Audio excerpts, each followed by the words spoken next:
वाहिगुरु जी का खालसा वाहिगुरु जी की फतेह। गुरु की साजी नवाजी साध संगत, आप बहुत ही वडभागे हो जो हर रोज इन्हां गुरमत क्लासां दे विच जुड़ करके लाहा प्राप्त करते हो।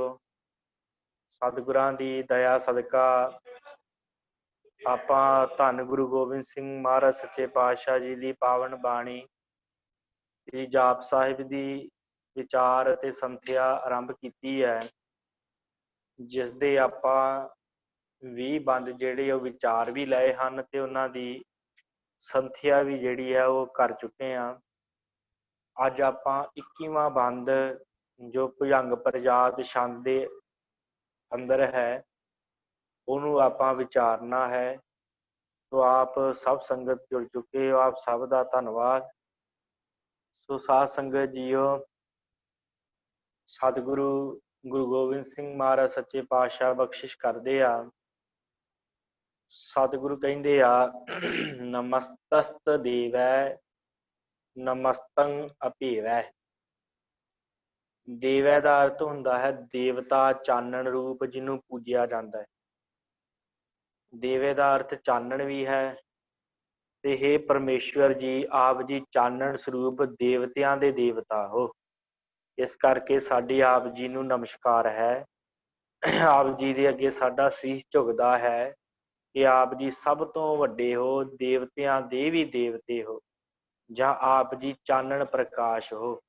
जिन्ने भी चानन हन उन्हां दे शिरोमणी ते वड्डे चानन रूप आप हो, क्योंकि सारियां दे विच चानन आप जी दा ही सुभाएमान है। इस करके पातशाह जी आप जी नूं साडी नमस्कार है। नमस्तस्त अभेव है, नमस्तंग अभेव है। वाहिगुरु सतगुरु बख्शिश करदे आ कि हे चानन रूप परमात्मा आप जी नूं साडी नमस्कार है। नमस्तंग अभेव है। भेव दा अर्थ हुंदा है जिहदा भेद पाया जा सके, जिहदे बारे जाणिया जा सके, जिहदा भेद जिहदे अंदर दी जिहदे दिल दी गल बुझ लई जावे। ते अभेव दा अर्थ जिहदा भेद पाया ही ना जा सके। हे परमेश्वर जी आप जी दा किसी ने कोई भेद नहीं पाया, आप जी दे बारे कोई जान ही नहीं सकिया कि आप जी दे दिल विच की है। वाहिगुरु बेनती है साध संगत के स्क्रीन दे उपर कुछ लिखो ना, ये खास करके बेनती वाल ध्यान दिया करो। सो सतगुरु बख्शिश करदे आ नमस्तंग वाहिगुरु। बेनती है साध संगत स्क्रीन के उपर ना टच करो। हाँ जी। नमस्तस्त देवै नमस्तंग अभेवै। हे परमेश्वर जी तुहाडा कोई भेद नहीं जान सकता, तुहानू नमस्कार है साडी। नमस्तंग अजन्मे नमस्तंग सुबनमे। हे वाहिगुरु जी हे परमेश्वर जी आप जी अजन्मे हो, आप जी ने बच्चियां वांग जिहड़ा बाकी जीवां दे वांग माता दे उदर तो जन्म नहीं लिया, इस करके आप जी अजन्म हो, अजन्मे हो। नमस्तंग सुबनमे। सुबनमे भाव बड़े सोहणे हो, मन नूं मोह लैण वाले हो। आप जी बहुत सुंदर हो, आप जी दा रंग बड़ा सुंदर है। इस करके हे परमेश्वर जी साडी आप जी नूं नमस्कार है। नमो सर्ब गौणे नमो सर्ब पाउणे। गौण का अर्थ हुंदा है अगन, जिन्हों जिदे तक पहुंच बन सके। गमन भाव जिदे तक पहुंचिया जा सके। ते गौणे हे परमेश्वर जी आप जी तक किसी भी जीव की सर्ब गौणे सारियां तक आप जी की पहुंच है। जिन्ने भी संसार के जीव हैं, भावें वो हाथी है तो हाथी तो लैके कीड़ी तक जिन्ने भी जीव हैं, जिन्नी बनस्पति है, हर जगह के उत्ते आप जी की पहुंच है। नमो सर्ब गौणे सारियां तक आप जी पहुंच रखते हो। नमो सर्ब भावने ते परमेश्वर जी तुसी सारे भवनां दे विच व्यापक हो। भावने का अर्थ भवन, सारी धरती के जिन्ने भी भवन हैं ब्रह्मंड हैं सारी जगह के आप जी व्यापक हो। नमो सर्ब भावने नमो सर्ब रंगे नमो सर्ब भंगे। हे परमेश्वर जी हे वाहिगुरु जी आप जी की शोभा कही नहीं जा सकती। सर्ब रंगे आप जी सारियां दे विच एक रंग हो करके व्यापक हो।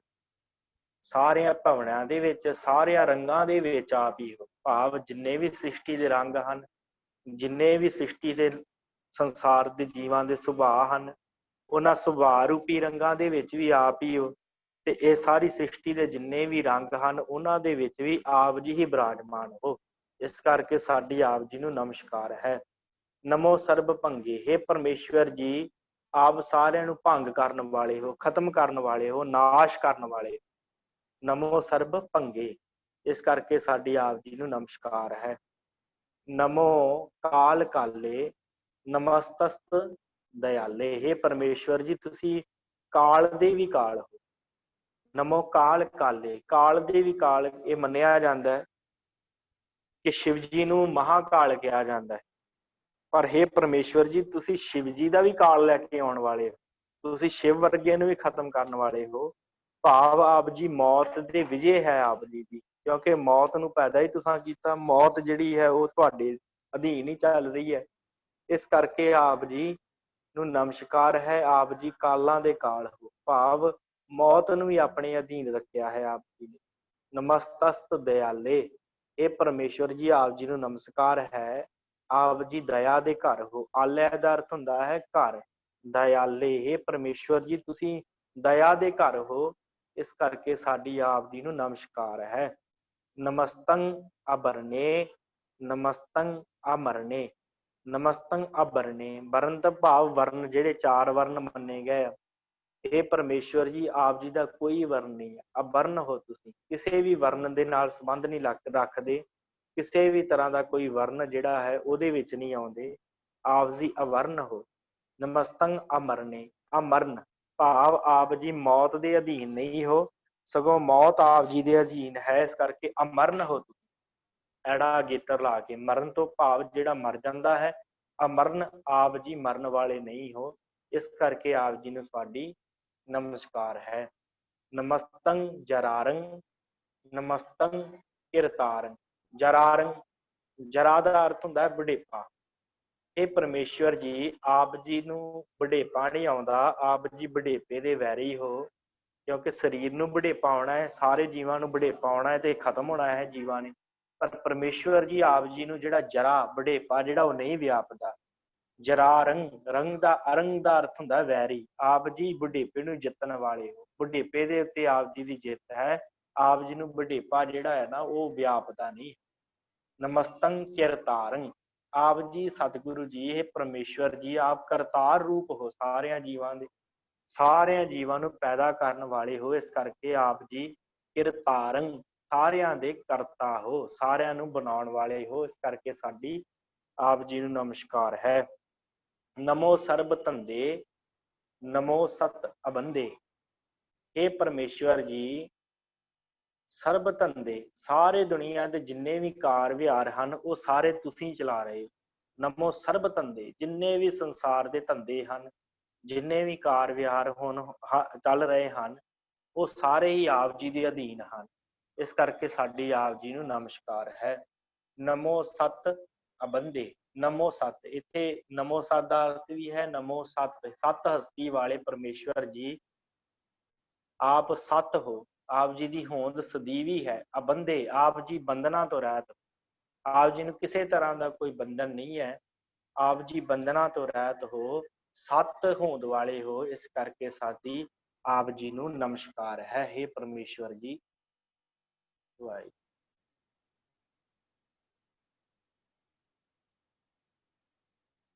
ਹਾਂਜੀ।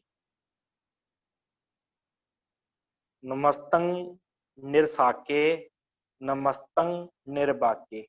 ਨਿਰਸਾਕ ਤੋਂ ਭਾਵ, ਇਹ ਪਰਮੇਸ਼ਵਰ ਜੀ, ਤੁਹਾਡਾ ਕੋਈ ਸਾਕ ਸੰਬੰਧੀ ਨਹੀਂ ਹੈ, ਤੁਹਾਡਾ ਕੋਈ ਰਿਸ਼ਤੇਦਾਰ ਨਹੀਂ। ਨਮਸਤੰ ਨਿਰਸਾਕੇ, ਨਮਸਤੰ ਨਿਰਬਾਕੇ। ਇਹ ਪਰਮੇਸ਼ਵਰ ਜੀ, ਬਾਗ ਦਾ ਅਰਥ ਹੁੰਦਾ ਡਰ। ਫਾਰਸੀ ਦਾ ਸ਼ਬਦ ਹੈ ਬਾਗ, ਜਿਹਦਾ ਅਰਥ ਹੁੰਦਾ ਡਰ। ਇਹ ਪ੍ਰਮਾਤਮਾ ਜੀ, ਇਹ ਅਕਾਲ ਪੁਰਖ ਜੀ, ਆਪ ਜੀ ਨੂੰ ਕਿਸੇ ਦਾ ਡਰ ਨਹੀਂ ਹੈ। ਨਮਸਤੰ ਨਿਰਬਾਕੇ, ਡਰ ਤੋਂ ਰਹਿਤ ਹੋ ਤੁਸੀਂ। ਨਮਸਤੰ ਰਹੀਮੇ, ਨਮਸਤੰ ਕਰੀਮੇ। ਰਹੀਮ ਦਾ ਅਰਥ ਆਪ ਜੀ ਰਹਿਮ ਕਰਨ ਵਾਲੇ ਹੋ ਸਾਰਿਆਂ ਜੀਵਾਂ ਦੇ ਉੱਤੇ। ਆਪ ਸਾਰਿਆਂ ਜੀਵਾਂ ਤੇ ਰਹਿਮ ਕਰਦੇ ਹੋ। ਇਸ ਕਰਕੇ ਆਪ ਜੀ ਰਹੀਮੇ ਹੋ। ਨਮਸਕਾਰ ਹੈ ਸਾਡੀ ਆਪ ਜੀ ਨੂੰ। ਨਮਸਤੰ ਕਰੀਮੇ, ਆਪ ਜੀ ਨੂੰ ਨਮਸਕਾਰ ਹੈ। ਕਰੀਮ ਦਾ ਅਰਥ ਹੈ ਬਖਸ਼ਿਸ਼, ਕਰੀਮ। ਕਰੀਮ ਆਪ ਜੀ ਬਖਸ਼ਿਸ਼ ਕਰਨ ਵਾਲੇ ਹੋ, ਇਸ ਕਰਕੇ ਸਾਡੀ ਆਪ ਜੀ ਨੂੰ ਨਮਸਕਾਰ ਹੈ। ਨਮਸਤੰ ਅਨੰਤੇ, ਨਮਸਤੰ ਮਹੰਤੇ। ਅਨੰਤ ਤੋਂ ਭਾਵ ਜਿਹਦਾ ਅੰਤ ਨਾ ਪਾਇਆ ਜਾਵੇ। ਅੰਤ ਅਨੰਤ, ਜਿਸ ਪਰਮੇਸ਼ਵਰ ਦਾ ਅੰਤ ਨਹੀਂ ਪਾਇਆ ਜਾ ਸਕਦਾ, ਉਸ ਨੂੰ ਨਮਸਕਾਰ ਹੈ। ਨਮਸਤੰ ਅਨੰਤੇ, ਨਮਸਤੰ ਮਹੰਤੇ। ਮਹੰਤ ਦਾ ਅਰਥ ਹੁੰਦਾ ਹੈ ਵੱਡਾ। ਇਹ ਪਰਮੇਸ਼ਵਰ ਜੀ ਤੁਸੀਂ ਵੱਡੇ ਹੋ, ਇਸ ਕਰਕੇ ਸਾਡੀ ਆਪ ਜੀ ਨੂੰ ਨਮਸਕਾਰ ਹੈ। ਨਮਸਤੰ ਮਹੰਤੇ। ਨਮਸਤਸਤ ਰਾਗੇ, ਨਮਸਤੰ ਸੁਹਾਗੇ। ਰਾਗ ਦਾ ਅਰਥ ਹੁੰਦਾ ਹੈ ਪਿਆਰ। ਇਹ ਪਰਮੇਸ਼ਵਰ ਜੀ ਆਪ ਜੀ ਨੂੰ ਨਮਸਕਾਰ ਹੈ, ਕਿਉਂਕਿ ਆਪ ਜੀ ਸਾਰਿਆਂ ਨਾਲ ਪਿਆਰ ਕਰਨ ਵਾਲੇ ਹੋ, ਪਿਆਰ ਸਰੂਪ ਹੋ, ਪ੍ਰੇਮ ਰੂਪ ਹੋ ਆਪ ਜੀ। ਅਕਾਲ ਪੁਰਖ ਜੀ ਸਾਡੀ ਨਮਸਕਾਰ ਹੈ ਆਪ ਜੀ ਨੂੰ। ਨਮਸਤੰ ਸੁਹਾਗੇ। ਸੁਹਾਗ ਦਾ ਅਰਥ ਚੰਗੇ ਭਾਗਾਂ ਵਾਲੇ, ਚੰਗੇ ਪ੍ਰਤਾਪ ਵਾਲੇ, ਚੰਗੇ ਜੀਵਾਂ ਦੇ ਉੱਤੇ ਰਹਿਮਤ ਕਰਨ ਵਾਲੇ ਆਪ ਜੀ ਚੰਗੇ ਪ੍ਰਤਾਪ ਦੇ ਮਾਲਕ ਹੋ। ਸਾਰਿਆਂ ਤੋਂ ਵੱਧ ਪ੍ਰਤਾਪ ਪਰਮੇਸ਼ਵਰ ਦਾ ਹੈ, ਇਸ ਕਰਕੇ ਇਹ ਪਰਮੇਸ਼ਵਰ ਜੀ ਆਪ ਜੀ ਨੂੰ ਨਮਸਕਾਰ ਹੈ ਸਾਡੀ। ਨਮੋ ਸਰਬ ਸੁਖੰ, ਨਮੋ ਸਰਬ ਪੋਖੰ। ਸੁਖੰ ਦਾ ਅਰਥ ਹੁੰਦਾ ਹੈ ਸੁੱਕ ਜਾਣਾ। ਇਹ ਪਰਮੇਸ਼ਵਰ ਜੀ ਤੁਸੀਂ ਸੰਸਾਰ ਦੇ ਉੱਤੇ ਜਿੰਨੇ ਵੀ ਦਰਿਆ ਸਮੁੰਦਰ ਹਨ, ਉਹਨਾਂ ਨੂੰ ਸੋਖ ਸਕਦੇ ਹੋ, ਜਾਂ ਜਿੰਨੇ ਵੀ ਜੀਵ ਹਨ ਉਹਨਾਂ ਦੀ ਸਤਾ ਵਿੱਚੋਂ ਖਿੱਚ ਕੇ ਉਹਨਾਂ ਨੂੰ ਖਤਮ ਕਰ ਸਕਦੇ ਹੋ, ਉਹਨਾਂ ਨੂੰ ਸੁਕਾ ਸਕਦੇ ਹੋ। ਇਸ ਕਰਕੇ ਸਾਡੀ ਨਮਸਕਾਰ ਹੈ, ਕਿਉਂਕਿ ਸਾਰਿਆਂ ਦੇ ਅੰਦਰ ਉਸ ਪਰਮੇਸ਼ਵਰ ਦੀ ਸਤਾ ਹੈ ਤੇ ਉਹ ਜਦੋਂ ਚਾਹਵੇ ਤੇ ਸਾਰਿਆਂ ਨੂੰ ਖਤਮ ਕਰ ਸਕਦਾ ਹੈ, ਸਾਰਿਆਂ ਨੂੰ ਸੋਖ ਸਕਦਾ ਹੈ। ਇਹ ਪਰਮੇਸ਼ਵਰ ਜੀ ਸਾਡੀ ਆਪ ਜੀ ਨੂੰ ਨਮਸਕਾਰ ਹੈ। ਆਪ ਸਰਬ ਸੁਖੰ ਹੋ, ਸਾਰਿਆਂ ਨੂੰ ਸੁਖ ਕਰਨ ਵਾਲੇ ਹੋ, ਸੁਕਾ ਦੇਣ ਵਾਲੇ ਹੋ। ਨਮੋ ਸਰਬ ਪੋਖੰ। ਪੋਖੰ ਦਾ ਅਰਥ ਹੈ ਪਾਲਣਾ ਕਰਨ ਵਾਲਾ। ਇਹ ਪਰਮੇਸ਼ਵਰ ਜੀ ਤੁਸੀਂ ਸਾਰਿਆਂ ਨੂੰ, ਸਰਬ ਦਾ ਅਰਥ ਹੈ ਸਾਰਿਆਂ ਨੂੰ ਪਾਲਦੇ ਹੋ। ਨਮੋ ਸਰਬ ਪੋਖੰ, ਸਾਰਿਆਂ ਦੀ ਪਾਲਣਾ ਕਰਨ ਵਾਲੇ ਹੋ। ਨਮੋ ਸਰਬ ਕਰਤਾ। ਇਹ ਪਰਮੇਸ਼ਵਰ ਜੀ ਤੁਸੀਂ ਸਾਰਿਆਂ ਦੇ ਕਰਤਾ ਹੋ, ਸਾਰਿਆਂ ਨੂੰ ਸਾਜਣ ਵਾਲੇ ਹੋ। ਸਾਰਿਆਂ ਦੇ ਵਿੱਚ ਆਪ ਜੀ ਦੀ ਜੀਵ ਸਤਾ ਹੈ, ਜਿਹਦੇ ਨਾਲ ਸੰਸਾਰ ਚੱਲ ਰਿਹਾ ਹੈ। ਕਰਤਾ ਪੁਰਖ ਹੋ ਆਪ ਜੀ, ਤੁਸੀਂ ਕਰਨ ਵਾਲੇ ਹੋ, ਬਣਾਉਣ ਵਾਲੇ ਹੋ ਸਾਰਿਆਂ ਨੂੰ, ਇਸ ਕਰਕੇ ਆਪ ਜੀ ਨੂੰ ਸਾਡੀ ਨਮਸਕਾਰ ਹੈ। ਨਮੋ ਸਰਬ ਹਰਤਾ। ਤੇ ਜਿੱਥੇ ਆਪ ਜੀ ਬਣਾਉਂਦੇ ਹੋ ਤੇ ਸਾਰਿਆਂ ਨੂੰ ਖਤਮ ਵੀ ਕਰ ਰਹੇ, ਸਾਰਿਆਂ ਨੂੰ ਬਣਾਉਣ ਵਾਲੇ ਵੀ ਤੁਸੀਂ ਹੋ, ਤੇ ਹਰਤਾ ਦਾ ਅਰਥ ਹੈ ਸਾਰਿਆਂ ਨੂੰ ਖਤਮ ਕਰਨ ਵਾਲੇ ਵੀ ਤੁਸੀਂ ਹੋ। ਹਰ ਲੈਣਾ, ਹਰਤਾ, ਖਤਮ ਕਰਨ ਵਾਲੇ। ਆਪ ਸਭ ਨੂੰ ਹਰਨ ਵਾਲੇ ਵੀ ਹੋ, ਖਤਮ ਕਰਨ ਵਾਲੇ ਹੀ ਹੋ। ਇਸ ਕਰਕੇ ਇਹ ਪਰਮੇਸ਼ਵਰ ਜੀ ਸਾਡੀ ਆਪ ਜੀ ਨੂੰ ਨਮਸਕਾਰ ਹੈ। ਨਮੋ ਜੋਗ ਜੋਗੇ, ਨਮੋ ਭੋਗ ਭੋਗੇ। ਇਹ ਵਾਹਿਗੁਰੂ ਜੀ, ਨਮੋ ਜੋਗ ਜੋਗੇ। ਪਰਮੇਸ਼ਵਰ ਜੀ ਜੋਗੀ ਮੰਨੇ ਜਾਂਦੇ ਆ, ਜਿਹੜੇ ਯੋਗ ਸਾਧਨਾ ਕਰਦੇ ਆ। ਪਰ ਅਸੀਂ ਤੇ ਕਹਿੰਦੇ ਆ ਪਰਮੇਸ਼ਵਰ ਜੀ ਤੁਹਾਡੇ ਤੋਂ ਵੱਡਾ ਕੋਈ ਜੋਗੀ ਨਹੀਂ ਸੰਸਾਰ ਦੇ ਉੱਤੇ ਹੈਗਾ। ਆਪ ਜੀ ਜੋਗੀਆਂ ਦੇ ਜੋਗੀ ਹੋ। ਨਮੋ ਜੋਗ ਜੋਗੇ, ਨਮੋ ਭੋਗ ਭੋਗੇ। ਪਰਮੇਸ਼ਵਰ ਜੀ ਗ੍ਰਸਤੀ ਮੰਨੇ ਜਾਂਦੇ ਆ ਸੰਸਾਰ ਦੇ ਉੱਤੇ। ਸਾਰੇ ਮਨੁੱਖ ਜਿਹੜੇ ਗ੍ਰਸਤੀ ਹਨ, ਉਹਨਾਂ ਤੋਂ ਵੀ ਵੱਡੇ ਗ੍ਰਸਤੀ ਆਪ ਹੋ, ਕਿਉਂਕਿ ਉਹਨਾਂ ਦੇ ਵਿੱਚ ਵੀ ਆਪ ਹੀ ਵਰਤ ਰਹੇ ਹੋ। ਇਸ ਕਰਕੇ ਆਪ ਹੀ ਜੋਗੀ ਰੂਪ ਹੋ। ਸਾਰਿਆਂ ਜੋਗੀਆਂ ਦੇ ਸਭ ਤੋਂ ਵੱਡੇ ਜੋਗੀ ਵੀ ਆਪ ਹੋ, ਤੇ ਸਭ ਤੋਂ ਵੱਡੇ ਭੋਗੀ ਵੀ ਆਪ ਹੋ। ਨਮੋ ਭੋਗ ਭੋਗੇ, ਭਾਵ ਜਿਹੜੇ ਗ੍ਰਸਤੀ ਹਨ ਉਹਨਾਂ ਤੋਂ ਵੀ ਵੱਡੇ ਗ੍ਰਸਤੀ ਆਪ ਹੋ ਪਰਮੇਸ਼ਵਰ ਜੀ। ਨਮੋ ਸਰਬ ਦਿਆਲੇ, ਨਮੋ ਸਰਬ ਪਾਲੇ। ਇਹ ਪਰਮੇਸ਼ਵਰ ਜੀ ਸਾਰਿਆਂ ਜੀਵਾਂ ਉੱਤੇ ਆਪ ਜੀ ਦਇਆ ਕਰਦੇ ਹੋ, ਸਾਰਿਆਂ ਜੀਵਾਂ ਨੂੰ ਆਪ ਜੀ ਪਾਲ ਰਹੇ ਹੋ। ਇਸ ਕਰਕੇ ਸਾਡੀ ਆਪ ਜੀ ਨੂੰ ਨਮਸਕਾਰ ਹੈ। ਸੋ ਸਾਧ ਸੰਗਤ, ਇੱਥੇ ਜਿਹੜੀ ਹੈ ਨਾ, ਇਹ ਭੁਜੰਗ ਪ੍ਰਜਾਤ ਦੀ ਸਮਾਪਤੀ ਹੁੰਦੀ ਹੈ। ਤੇ ਇਹ ਸਤਿਗੁਰਾਂ ਨੇ ਜਿੱਥੇ ਪਰਮੇਸ਼ਵਰ ਨੂੰ ਨਮਸਕਾਰ ਕੀਤੀ ਹੈ ਨਾ, ਉੱਥੇ ਆਪਣੇ ਸਿੱਖਾਂ ਨੂੰ ਵੀ ਕਿਹਾ ਹੈ ਕਿ ਭਾਈ ਨਮਸਕਾਰ ਕਰੋ ਉਸ ਪਰਮੇਸ਼ਰ ਦੇ ਅੱਗੇ। ਨਮਸਤੰ ਨਿਰਸਾਕੇ, ਉਸ ਪਰਮੇਸ਼ਰ ਦੇ ਅੱਗੇ ਨਮਸਕਾਰ ਕਰੋ ਜਿਹੜਾ ਨਿਰਸਾਕ ਹੈ, ਜਿਹੜਾ ਕਿਸੇ ਨਾਲ ਕਿਸੇ ਉਹਦਾ ਸਾਕ ਨਹੀਂ ਹੈ, ਕੋਈ ਉਹਦਾ ਰਿਸ਼ਤੇਦਾਰ ਨਹੀਂ, ਉਹਨੂੰ ਨਮਸਕਾਰ ਕਰਨੀ ਕਰੋ। ਇਹ ਸਿੱਖੋ ਨਮਸਕਾਰ ਨਿਰਬਾਕੇ, ਉਸ ਨਮਸਤੰ ਨਿਰਬਾਕੇ, ਉਸ ਪਰਮੇਸ਼ਵਰ ਨੂੰ ਨਮਸਕਾਰ ਕਰੋ ਜਿਹਨੂੰ ਕਿਸੇ ਦਾ ਡਰ ਹੀ ਨਹੀਂ ਹੈਗਾ। ਨਮਸਤੰ ਰਹੀਮੇ, ਇਹ ਪਰਮੇਸ਼ਵਰ ਤੂੰ ਰਹੀਮ ਹੈ। ਇਹ ਸਿੱਖੋ ਉਸ ਪਰਮੇਸ਼ਵਰ ਨੂੰ ਨਮਸਕਾਰ ਕਰੋ ਜਿਹੜਾ ਸਾਰਿਆਂ ਤੇ ਰਹਿਮ ਕਰਦਾ ਹੈ। ਨਮਸਤੰ ਕਰੀਮੇ, ਸਿੱਖੋ ਉਸ ਪਰਮੇਸ਼ਵਰ ਨੂੰ ਨਮਸਕਾਰ ਕਰੋ ਜਿਹੜਾ ਸਾਰਿਆਂ ਤੇ ਬਖਸ਼ਿਸ਼ ਕਰਦਾ ਹੈ। ਸੋ ਇਸ ਤਰ੍ਹਾਂ ਜਿੱਥੇ ਸਤਿਗੁਰਾਂ ਨੇ ਨਮਸਕਾਰ ਕੀਤੀ ਹੈ, ਉੱਥੇ ਸਿੱਖਾਂ ਨੂੰ ਵੀ ਉਸ ਪਰਮੇਸ਼ਰ ਅੱਗੇ ਝੁਕਣ ਲਈ ਸਤਿਗੁਰਾਂ ਨੇ ਇਸ ਬਾਣੀ ਦੇ ਵਿੱਚ ਕਿਹਾ ਹੈ। ਸੋ ਇਹ ਜਿਹੜੀ ਆਪਾਂ ਛੰਦ ਦੂਸਰਾ ਸਮਾਪਤ ਇੱਥੇ ਕੀਤਾ ਹੈ। ਤੇ ਤੀਸਰਾ ਜਿਹੜਾ ਛੰਦ ਹੈ ਉਹ ਚਾਚਰੀ ਛੰਦ ਦਾ ਆਪ ਜੀ ਦੀ ਸਕਰੀਨ ਤੇ ਸ਼ੇਅਰ ਕਰ ਦੇਵੇ। ਚਾਚਰੀ ਛੰਦ ਦੀ ਅੱਗੇ ਆਰੰਭਤਾ ਹੋਣੀ ਹੈ। ਸੋ ਚਾਚਰੀ ਛੰਦ ਆਪ ਜੀ ਦੀ ਸਕਰੀਨ ਤੇ ਹੈ। ਸਭ ਤੋਂ ਪਹਿਲਾਂ ਆਪਾਂ ਜਿਹੜਾ ਹੈ ਇਹਦਾ ਮੂਲ ਪਾਠ ਕਰਾਂਗੇ, ਉਪਰੰਤ ਆਪਾਂ ਫਿਰ ਇਹਦੇ ਜਿਹੜੇ ਅਰਥ ਆ ਉਹ ਵਿਚਾਰਾਂਗੇ। ਚਾਚਰੀ ਛੰਦ ਤਾਂ ਪ੍ਰਸਾਦ। ਚਾਚਰੀ ਚਾਲ ਵਾਲਾ ਸ਼ਬਦ ਹੈ। ਤਵ ਤੋਂ ਅਰਥ ਹੈ ਪਰਮੇਸ਼ਵਰ ਜੀ, ਹੈ ਪਰਮਾਤਮਾ ਜੀ, ਤੈਨੂੰ ਤੇਰੀ ਕਿਰਪਾ ਦੇ ਨਾਲ। ਪ੍ਰਸਾਦ ਦਾ ਅਰਥ ਕਿਰਪਾ। ਆਪ ਜੀ ਦੀ ਕਿਰਪਾ ਦੇ ਨਾਲ ਇਹ ਜਿਹੜਾ ਚਾਚਰੀ ਛੰਦ ਹੈ ਰਚਨ ਲੱਗਾ ਹਾਂ। ਸਤਿਗੁਰੂ ਕਹਿੰਦੇ ਅਰੂਪ ਹੈ ਪੜ੍ਹਨਾ ਹੈ ਨਹੀਂ ਪੜ੍ਹਨਾ, ਇਹਨੂੰ ਹੈ ਪੜ੍ਹਨਾ। ਬਿੰਦੀ ਲੱਗੀ ਹੈ ਨਾ, ਨਾਸਕੀ ਧੁਨੀ ਉਚਾਰਨ ਕਰਨੀ ਹੈ, ਨੱਕ ਦੇ ਵਿੱਚ ਇਹਨੂੰ ਬੋਲਣਾ ਹੈ। ਅਰੂਪ ਹੈ, ਅਨੂਪ ਹੈ, ਅਜੂ ਹੈ, ਅਭੂ ਹੈ, ਅਭੇਕ ਹੈ, ਅਲੇਖ ਹੈ, ਅਭੇਕ ਹੈ, ਅਨਾਮ ਹੈ, ਅਕਾਮ ਹੈ।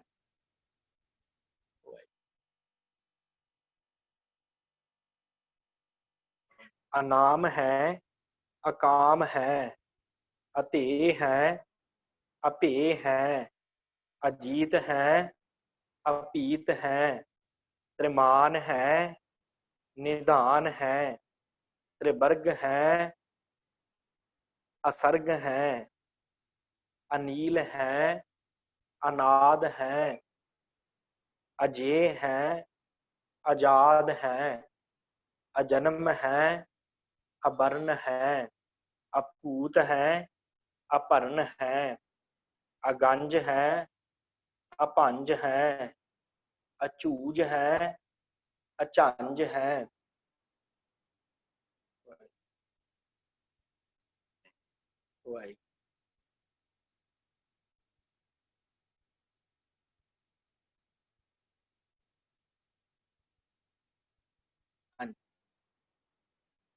अगंज है, अपंज है, अचूज है, अचंज है, अमीक है, रफीक है, अतंद है, अबंध है,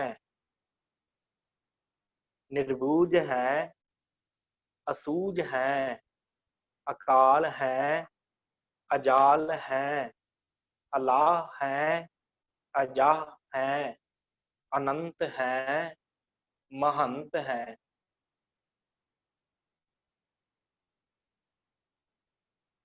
वाहिगुरु।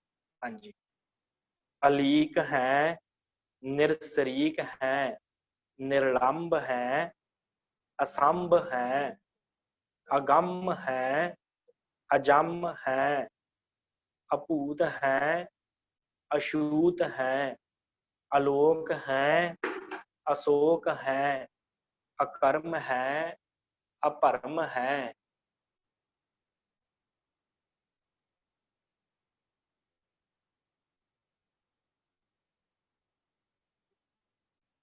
हाँ। अजीत है, अपीत है, अबा है, अगाह है, अमान है, निदान है, अनेक है, फिर एक है। तो साध संगत जी ये जिहड़ा है आपां मूल पाठ आप जी ने सरवण कीता है। सो आपां इहदी विचार जिहड़ी है वो कर लईए। 10 सब तो पहली स्लाइड आप जी दे अगे शो कर देवे। हाँ, चाचरी छंद तप प्रसाद। चाचरी छंद सतगुरु जी बख्शिश करते आ। गुरु गोबिंद सिंह महाराज सच्चे पातशाह बख्शिश करते आ। अरूप है, हे परमेश्वर जी, आप जी ਦਾ ਕੋਈ ਇੱਕ ਰੂਪ ਨਹੀਂ ਹੈ। ਰੂਪ ਦਾ ਅਰਥ ਹੈ ਜਿਹਦਾ ਰੂਪ ਹੈ। ਅਰੂਪ ਐੜਾ ਲੱਗਾ ਹੋਇਆ ਅਗੇਤਰ। हे परमेश्वर जी, आप जी ਦਾ ਕੋਈ ਇੱਕ ਰੂਪ ਨਹੀਂ, ਅਨੇਕਾਂ ਰੂਪ ਹਨ। ਅਰੂਪ ਹੈ, ਅਨੂਪ ਹੈ, ਉਪਮਾ ਤੋਂ ਰਹਿਤ ਹੈ। ਆਪ ਜੀ ਦੀ ਉਪਮਾ ਕਹੀ ਨਹੀਂ ਜਾ ਸਕਦੀ। ਅਨਊਪ ਭਾਵ ਅਨੁਪਮਾ ਤੋਂ ਰਹਿਤ ਹੋ ਆਪ ਜੀ। ਅਨੂਪ ਹੈ, ਅਜੂ ਹੈ, ਅਭੂ ਹੈ। ਅਜੂ ਦਾ ਅਰਥ ਹੁੰਦਾ ਚੱਲਣ ਵਾਲਾ, ਚਲਾਏਮਾਨ, ਜਿਹਨੇ ਖਤਮ ਹੋ ਜਾਣਾ। ਜਿਹੜਾ ਚੱਲਦਾ ਹੈ, ਜਿਵੇਂ ਸਾਡਾ ਸਰੀਰ ਚਲਾਏਮਾਨ ਹੈ, ਹਰ ਜੀਵ ਸੰਸਾਰ ਦੇ ਉੱਤੇ ਚਲਾਏਮਾਨ ਹੈ, ਪਰ ਪਰਮੇਸ਼ਵਰ ਜਿਹੜਾ ਅਜੂ ਹੈ ਉਹ ਚਲਾਏਮਾਨ ਨਹੀਂ ਹੈ। ਇਹ ਪਰਮੇਸ਼ਵਰ ਜੀ ਤੁਸੀਂ ਅਜੂ ਹੋ, ਅਜੂ ਹੈ, ਅਭੂ ਹੈ। ਅਭੂ ਤੋਂ ਭਾਵ ਜਨਮ ਤੋਂ ਰਹਿਤ ਹੈ। ਭੂ ਦਾ ਅਰਥ ਪੈਦਾ ਹੋਣਾ, ਭੂ। ਅਭੂ ਦਾ ਅਰਥ ਜਿਹੜਾ ਪੈਦਾ ਨਹੀਂ ਹੁੰਦਾ। ਇਹ ਪਰਮੇਸ਼ਵਰ ਜੀ ਤੁਸੀਂ ਅਭੂ ਹੋ, ਆਪ ਅਜਨਮ ਹੋ, ਆਪ ਜੀ ਨੂੰ ਕਿਸੇ ਨੇ ਜਨਮਿਆ ਨਹੀਂ ਹੈ। ਅਲੇਖ ਹੈ, ਅਪੇਖ ਹੈ। ਇਹ ਪਰਮੇਸ਼ਵਰ ਜੀ ਆਪ ਜੀ ਦਾ ਕੋਈ ਚਿੱਤਰ ਨਹੀਂ ਬਣਾ ਸਕਦਾ, ਅਲੇਖ ਹੋ ਤੁਸੀਂ। ਅਪੇਖ ਹੈ, ਪਰਮੇਸ਼ਵਰ ਜੀ ਆਪ ਜੀ ਦਾ ਕੋਈ ਖਾਸ ਪਹਿਰਾਵਾ ਨਹੀਂ ਹੈ, ਕਿਸੇ ਤਰ੍ਹਾਂ ਦਾ ਕੋਈ ਆਪ ਜੀ ਨੇ ਵਿਸ਼ੇਸ਼ ਵੇਸ਼ ਭੂਸ਼ਾ ਧਾਰਨ ਨਹੀਂ ਕੀਤੀ, ਇਸ ਕਰਕੇ ਆਪ ਜੀ ਅਪੇਖ ਹੋ। ਅਪੇਖ ਹੈ, ਅਨਾਮ ਹੈ, ਅਕਾਮ ਹੈ। ਇਹ ਪਰਮੇਸ਼ਵਰ ਜੀ ਆਪ ਜੀ ਅਨਾਮ ਹੋ, ਆਪ ਜੀ ਦਾ ਕੋਈ ਨਾਮ ਨਹੀਂ ਹੈ। ਅਕਾਮ ਹੈ, ਆਪ ਜੀ ਕਾਮਨਾ ਤੋਂ ਰਹਿਤ ਹੈ, ਕਿਸੇ ਤਰ੍ਹਾਂ ਦੀ ਆਪ ਜੀ ਨੂੰ ਜਿਹੜੀ ਹੈ ਉਹ ਕਾਮਨਾ ਨਹੀਂ ਹੈ। ਕਾਮਨਾ ਤੋਂ ਹੋ, ਕਾਮਨਾ ਜਿਹੜੀ ਹੈ ਉਹ ਆਪ ਜੀ ਨੂੰ ਵਿਆਪਦੀ ਨਹੀਂ। ਸੰਸਾਰ ਦੇ ਜਿੰਨੇ ਵੀ ਜੀਵ ਹਨ ਸਾਰੇ ਕਾਮਨਾ ਦੇ ਅਧੀਨ ਹਨ, ਕਾਮਨਾ ਅਧੀਨ ਹੀ ਸੰਸਾਰ ਚੱਲ ਰਿਹਾ ਹੈ। ਪਰ ਪਰਮੇਸ਼ਵਰ ਜੀ ਤੁਸੀਂ ਜਿਹੜੇ ਹੋ ਉਹ ਕਾਮਨਾ ਤੋਂ ਰਹਿਤ ਹੋ। ਅਧੇ ਹੈ, ਧੇ ਦਾ ਅਰਥ ਹੁੰਦਾ ਹੈ ਜਿਹੜਾ ਜਿਸ ਨੂੰ ਕਿ ਸੋਚ ਮੰਡਲ ਦੇ ਵਿੱਚ ਲਿਆਇਆ ਜਾ ਸਕੇ। ਜਿਵੇਂ ਕਿਸੇ ਮਨੁੱਖ ਦੇ ਬਾਰੇ ਆਪਾਂ ਸੋਚੀਏ ਤੇ ਆਪਾਂ ਉਹਨੂੰ ਸਮਝ ਲੈਂਦੇ ਹਾਂ, ਪਰ ਇੱਥੇ ਸਤਿਗੁਰਾਂ ਨੇ ਜੋ ਬਖਸ਼ਿਸ਼ ਕੀਤੀ ਹੈ ਉਹ ਹੈ ਅਧੇ, ਐੜਾ ਗੇਤਰ ਲਾ ਕੇ। ਅਧੇ ਜਿਹਦੇ ਬਾਰੇ ਜਿਹੜਾ ਹੈ ਜਾਣਿਆ ਨਹੀਂ ਜਾ ਸਕਦਾ, ਜਿਹਨੂੰ ਆਪਣੇ ਸੋਚ ਮੰਡਲ ਦੇ ਵਿੱਚ ਲਿਆਇਆ ਨਹੀਂ ਜਾ ਸਕਦਾ ਕਿ ਉਹ ਕੈਸਾ ਹੈ, ਉਹਦੇ ਬਾਰੇ ਕਿਹਾ ਨਹੀਂ ਜਾ ਸਕਦਾ, ਉਹ ਇਸ ਕਰਕੇ ਅਧੇ ਹੈ। ਅਧੇ ਹੈ, ਅਭੇ ਹੈ। ਇਹ ਪਰਮੇਸ਼ਵਰ ਜੀ ਆਪ ਭੇਦ ਰਹਿਤ ਹੋ, ਆਪ ਜੀ ਦਾ ਕਿਸੇ ਨੇ ਭੇਦ ਨਹੀਂ ਪਾਇਆ। ਭੇਦ ਦਾ ਅਰਥ ਭੇਦ, ਕਿਸੇ ਨੇ ਨਹੀਂ ਆਪ ਜੀ ਨੂੰ ਜਾਣਿਆ। ਆਪ ਜੀ ਭੇਦ ਰਹਿਤ ਹੋ, ਕਿਸੇ ਦੇ ਲਖਿਅਤ ਦੇ ਵਿੱਚ ਨਹੀਂ ਆ ਸਕਦੇ। ਕੋਈ ਨਹੀਂ ਆਪ ਜੀ ਨੂੰ ਕਹਿ ਸਕਦਾ ਕਿ ਇੰਨੇ ਵੱਡੇ ਹੋ ਜਾਂ ਇੰਨੇ ਛੋਟੇ ਹੋ, ਇਹ ਆਪ ਜੀ ਨੂੰ ਇੰਨਾ ਨਹੀਂ ਕੋਈ ਕਹਿ ਸਕਦਾ। ਸੋ ਉਸ ਤੋਂ ਬਾਅਦ ਅਜੀਤ ਹੈ, ਅਭੀਤ ਹੈ। ਇਹ ਪਰਮੇਸ਼ਵਰ ਜੀ ਆਪ ਜੀ ਨੂੰ ਕੋਈ ਜਿੱਤ ਨਹੀਂ ਸਕਦਾ। ਅਜੀਤ ਹੈ, ਤੂੰ ਅਜੀਤ ਹੈ ਪਰਮੇਸ਼ਵਰ। ਅਭੀਤ ਹੈ, ਤੁਸੀਂ ਡਰ ਤੋਂ ਰਹਿਤ ਹੋ। ਭੀਤ ਦਾ ਅਰਥ ਹੁੰਦਾ ਡਰ, ਅਭੀਤ ਦਾ ਅਰਥ ਤੁਸੀਂ ਡਰ ਤੋਂ ਰਹਿਤ ਹੋ ਪਰਮੇਸ਼ਵਰ ਜੀ। ਅਭੀਤ ਹੈ। ਤ੍ਰਿਮਾਣ ਹੈ, ਨਿਧਾਨ ਹੈ। ਤ੍ਰਿਮਾਣ, ਤ੍ਰੇ ਦਾ ਅਰਥ ਹੁੰਦਾ ਹੈ ਤਿੰਨ ਲੋਕ, ਆਕਾਸ਼, ਪ੍ਰਿਥਵੀ, ਪਤਾਲ ਲੋਕ। ਤ੍ਰਿਮਾਣ, ਸਾਰੇ ਹੀ ਆਪ ਜੀ ਨੂੰ ਮੰਨਦੇ ਆ, ਸਾਰੇ ਹੀ ਆਪ ਜੀ ਦੇ ਅੱਗੇ ਝੁਕਦੇ ਆ, ਸਾਰੇ ਹੀ ਆਪ ਜੀ ਦੇ ਚਰਨਾਂ ਤੇ ਢਹਿੰਦੇ ਆ, ਇਸ ਕਰਕੇ ਤ੍ਰਿਮਾਣ ਹੋ ਤੁਸੀਂ। ਤ੍ਰਿਮਾਣ ਹੈ, ਨਿਧਾਨ ਹੈ, ਤੂੰ ਸਾਰਿਆਂ ਖਜ਼ਾਨਿਆਂ ਦਾ ਮਾਲਕ ਹੈ, ਸਾਰੇ ਖਜ਼ਾਨੇ ਤੇਰੇ ਕੋਲ ਹਨ। ਤ੍ਰਿਵਰਗ ਹੈ, ਅਸਰਗ ਹੈ। ਤ੍ਰਿਵਰਗ ਤੋਂ ਭਾਵ ਜਿਹੜੇ ਜਗਤ ਦੇ ਤਿੰਨ ਪਦਾਰਥ ਜਿਹਨਾਂ ਦੀ ਆਪਾਂ ਕੱਲ ਗੱਲ ਕੀਤੀ ਸੀ, ਧਰਮ, ਅਰਥ, ਕਾਮ। ਤਿੰਨਾਂ ਪਦਾਰਥਾਂ ਦੇ ਵਿੱਚ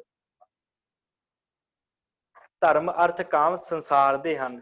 ਚੌਥਾ ਜਿਹੜਾ ਮੋਕਸ਼ ਹੈ ਉਹ ਮੁਕਤੀ ਵਾਸਤੇ ਹੈ, ਉਹ ਪਰਮੇਸ਼ਰ ਦੀ ਪ੍ਰਾਪਤੀ ਵਾਸਤੇ ਹੈ, ਤੇ ਸੰਸਾਰ ਦੀ ਕਾਰ ਤਿੰਨਾਂ ਚ ਹੈ।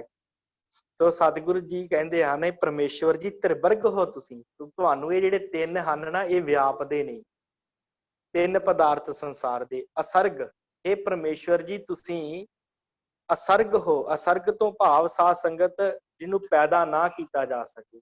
ਤੁਸੀਂ ਕਿਸੇ ਤੋਂ ਪੈਦਾ ਨਹੀਂ ਹੋਏ, ਤੁਸੀਂ ਚਾਰ ਖਾਣੀਆਂ ਦੇ ਵਿੱਚੋਂ ਪੈਦਾ ਨਹੀਂ ਹੋਏ, ਅੰਡਜ, ਜੇਰ, ਸੇਤਜ, ਉਤਪਜ ਤੋਂ ਪੈਦਾ ਨਹੀਂ ਹੋਏ, ਇਸ ਕਰਕੇ ਤੁਸੀਂ ਅਸਰਗ ਹੋ। ਅਸਰਗ ਹੈ, ਅਨੀਲ ਹੈ, ਅਨਾਦ ਹੈ।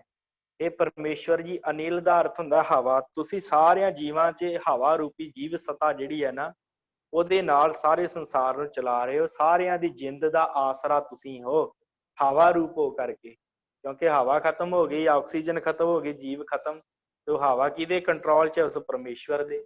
ਇਹ ਪਰਮੇਸ਼ਵਰ ਦੇ ਤੁਸੀਂ ਅਨੀਲ ਹੋ। ਅਨਾਦ ਹੈ, ਅਨਾਦ ਦਾ ਅਰਥ ਤੇਰਾ ਕੋਈ ਹੱਦ ਬੰਨਾ ਨਹੀਂ ਪਾਇਆ ਜਾ ਸਕਦਾ ਕਿ ਕਿੱਥੋਂ ਆਰੰਭ ਹੁੰਦਾ ਹੈ ਪਰਮੇਸ਼ਵਰ ਤੋਂ। ਅਨਾਦ, ਨਾਦ ਦਾ ਅਰਥ ਹੁੰਦਾ ਹੈ ਹੱਦ, ਜਿਹਦਾ ਆਦ ਹੋਵੇ, ਜਿਹਦਾ ਸ਼ੁਰੂਆਤ ਹੋਵੇ। ਪਰ ਪਰਮੇਸ਼ਵਰ ਦੀ ਤੁਹਾਡੀ ਕੋਈ ਸ਼ੁਰੂਆਤ ਦਾ ਪਤਾ ਹੀ ਨਹੀਂ ਕਿ ਤੁਸੀਂ ਕਿੱਥੋਂ ਸ਼ੁਰੂ ਹੁੰਦੇ ਹੋ। ਅਨਾਦ ਹੈ, ਅਜੇ ਹੈ।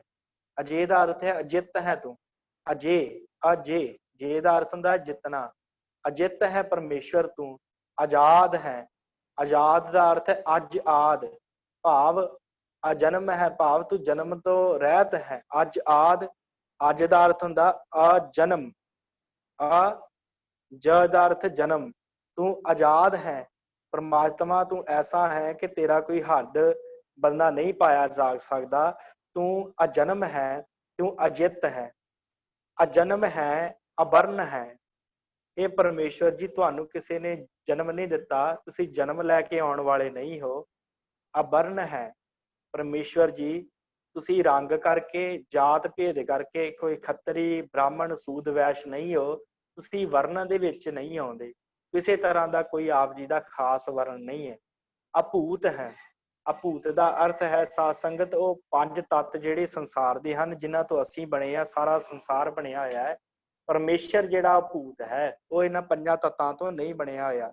ਅਬਰਨ ਹੈ, ਅਬਰਨ ਦਾ ਅਰਥ ਉਹ ਪਰਮੇਸ਼ਰ ਕਿਸੇ ਦੀ ਪਰਵਰਿਸ਼ ਦਾ ਜਿਹੜਾ ਹੈ ਮੁਥਾਜ ਨਹੀਂ ਹੈ, ਕੋਈ ਉਹਦੀ ਪਾਲਣਾ ਨਹੀਂ ਕਰਦਾ, ਉਹ ਆਪਣੇ ਆਪ ਦੀ ਪਾਲਣਾ ਆਪ ਕਰਦਾ ਹੈ। ਅਭਰਨ, ਕੋਈ ਨਹੀਂ ਉਹਨੂੰ ਭਰਦਾ, ਕਿਸੇ ਦੇ ਕੋਲੋਂ ਉਹ ਮਦਦ ਨਹੀਂ ਮੰਗਦਾ, ਕਿਸੇ ਦੇ ਮੁਥਾਜ ਨਹੀਂ ਹੈ।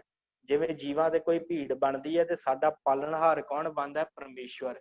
ਪਰ ਪਰਮੇਸ਼ਵਰ ਦਾ ਪਾਲਣਹਾਰਾ ਕੋਈ ਨਹੀਂ ਹੈ। ਪਰਮੇਸ਼ਰ ਆਪਣੇ ਆਪ ਤੋਂ ਆਪ ਬਣਿਆ ਹੈ ਤੇ ਆਪ ਹੀ ਆਪਣੀ ਪਾਲਣਾ ਕਰਦਾ ਹੈ। ਅਗੰਜ ਹੈ, ਅਭੰਜ ਹੈ। ਇਹ ਪਰਮੇਸ਼ਵਰ ਜੀ, ਗੰਜ ਦਾ ਅਰਥ ਆਪ ਜੀ ਜਿੱਤਣ ਵਾਲੇ ਹੋ, ਕੋਈ ਹਰਾਉਂਦਾ ਨਹੀਂ ਆਪ ਜੀ ਨੂੰ।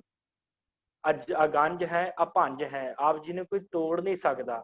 ਅਝੂਜ ਹੈ, ਅਝੂਜ ਦਾ ਅਰਥ ਹੁੰਦਾ ਹੈ ਲੜਨਾ। ਇਹ ਪਰਮੇਸ਼ਵਰ ਜੀ, ਆਪ ਜੀ ਨਾਲ ਕੋਈ ਲੜ ਨਹੀਂ ਸਕਦਾ, ਆਪ ਜੀ ਦੇ ਬਰਾਬਰ ਕੋਈ ਹੋਵੇ ਤੇ ਆਪ ਜੀ ਨਾਲ ਲੜੇ। ਅਚੰਜ ਹੈ, ਕਿਸੇ ਦੇ ਨਾਲ ਆਪ ਜੀ ਝਗੜਾ ਨਹੀਂ ਕਰਦੇ, ਨਾ ਹੀ ਆਪ ਜੀ ਨਾਲ ਕੋਈ ਝਗੜ ਸਕਦਾ ਹੈ। ਅਚੰਜ ਦਾ ਅਰਥ ਹੁੰਦਾ ਹੈ ਝਗੜਾ, ਆਪ ਜੀ ਨਾਲ ਕੋਈ ਝਗੜਾ ਨਹੀਂ ਕਰ ਸਕਦਾ। ਅਮੀਕ ਹੈ, ਪਰਮੇਸ਼ਵਰ ਜੀ ਤੁਸੀਂ ਡੂੰਘੇ ਹੋ। ਅਰਬੀ ਦਾ ਸ਼ਬਦ ਹੈ ਅਮੀਕ। ਆਪ ਜੀ ਬਹੁਤ ਡੂੰਘੇ ਹੋ, ਅਥਾਹ ਹੋ, ਤੁਹਾਡਾ ਥਾਹ ਨਹੀਂ ਪਾਇਆ ਜਾ ਸਕਦਾ। ਅਮੀਕ ਹੈ, ਰਫੀਕ ਹੈ। ਰਫੀਕ ਦਾ ਅਰਥ ਹੁੰਦਾ ਹੈ ਮਿੱਤਰ, ਸਾਥੀ। ਆਪ ਜੀ ਮਿੱਤਰ ਹੋ ਸਾਰਿਆਂ ਦੇ, ਸਾਰਿਆਂ ਦਾ ਸਾਥ ਦਿੰਦੇ ਹੋ।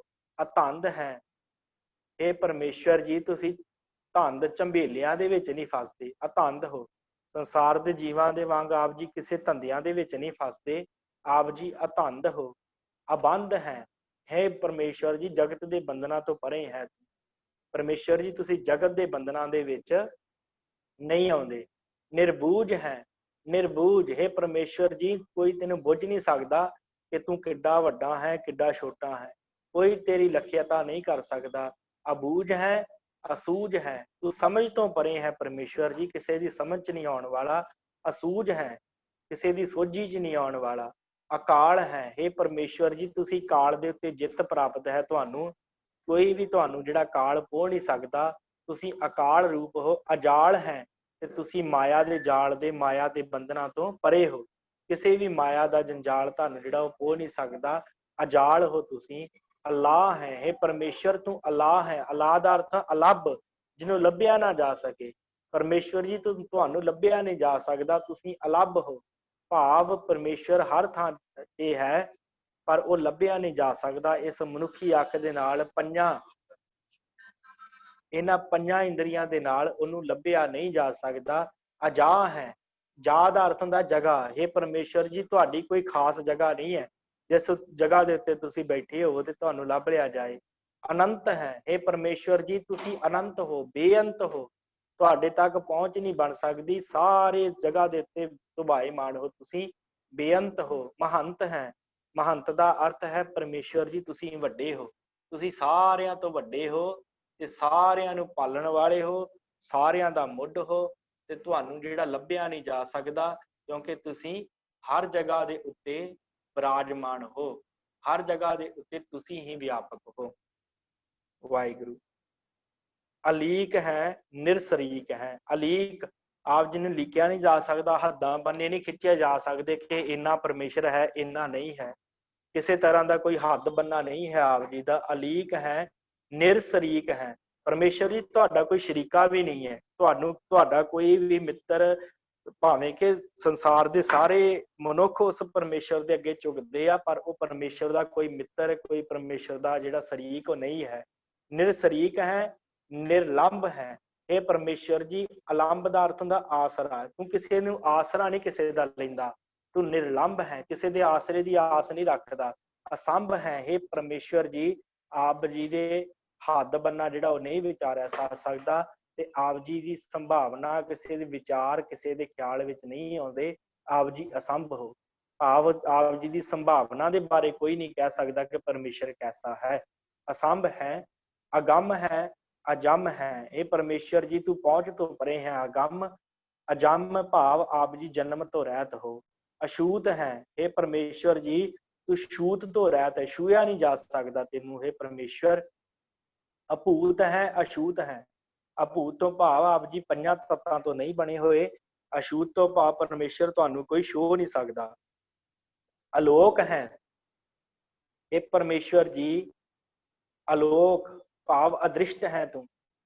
ਅਸ਼ੋਕ ਤੈਨੂੰ ਕਿਸੇ ਤਰ੍ਹਾਂ ਦਾ ਕੋਈ ਸ਼ੋਕ ਨਹੀਂ ਹੈ, ਕੋਈ ਚਿੰਤਾ ਨਹੀਂ ਹੈ। ਅਕਰਮ ਹੈ, ਕੋਈ ਵੀ ਕਿਸੇ ਤਰ੍ਹਾਂ ਦਾ ਖਾਸ ਕਰਮ ਕਰਕੇ ਤੈਨੂੰ ਪ੍ਰਾਪਤ ਨਹੀਂ ਕੀਤਾ ਜਾ ਸਕਦਾ। ਅਕਰਮ ਹੈ, ਅਭਰਮ ਹੈ, ਕਿਸੇ ਤਰ੍ਹਾਂ ਦਾ ਕੋਈ ਭਰਮ ਨਹੀਂ ਹੈ, ਤੂੰ ਭਰਮਾਂ ਤੋਂ ਰਹਿਤ ਹੈ ਪਰਮੇਸ਼ਵਰ ਜੀ। ਅਜੀਤ ਹੈ, ਕਰਮ ਹੈ, ਅਭਰਮ ਹੈ।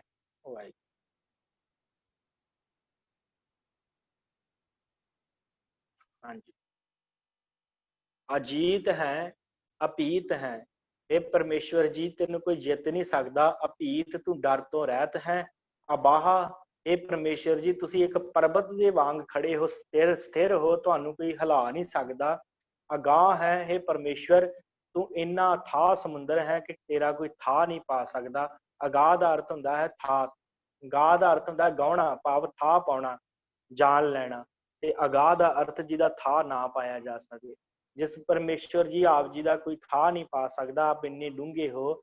ਅਮਾਨ ਹੈ, ਇਹ ਪਰਮੇਸ਼ਵਰ ਜੀ ਅਮਾਨ ਭਾਵ ਮਿਣਤੀ ਤੋਂ ਪਰੇ ਹੈ। ਆਪ ਜੀ ਦੀ ਗਿਣਤੀ ਮਿਣਤੀ ਨਹੀਂ ਕੀਤੀ ਜਾ ਸਕਦੀ, ਆਪ ਜੀ ਨੂੰ ਮਾਪਿਆ ਨਹੀਂ ਜਾ ਸਕਦਾ। ਅਮਾਨ ਦਾ ਅਰਥ ਹੈ ਮਾਪਣਾ, ਮਾਨ ਦਾ ਅਰਥ ਮਾਪਣਾ।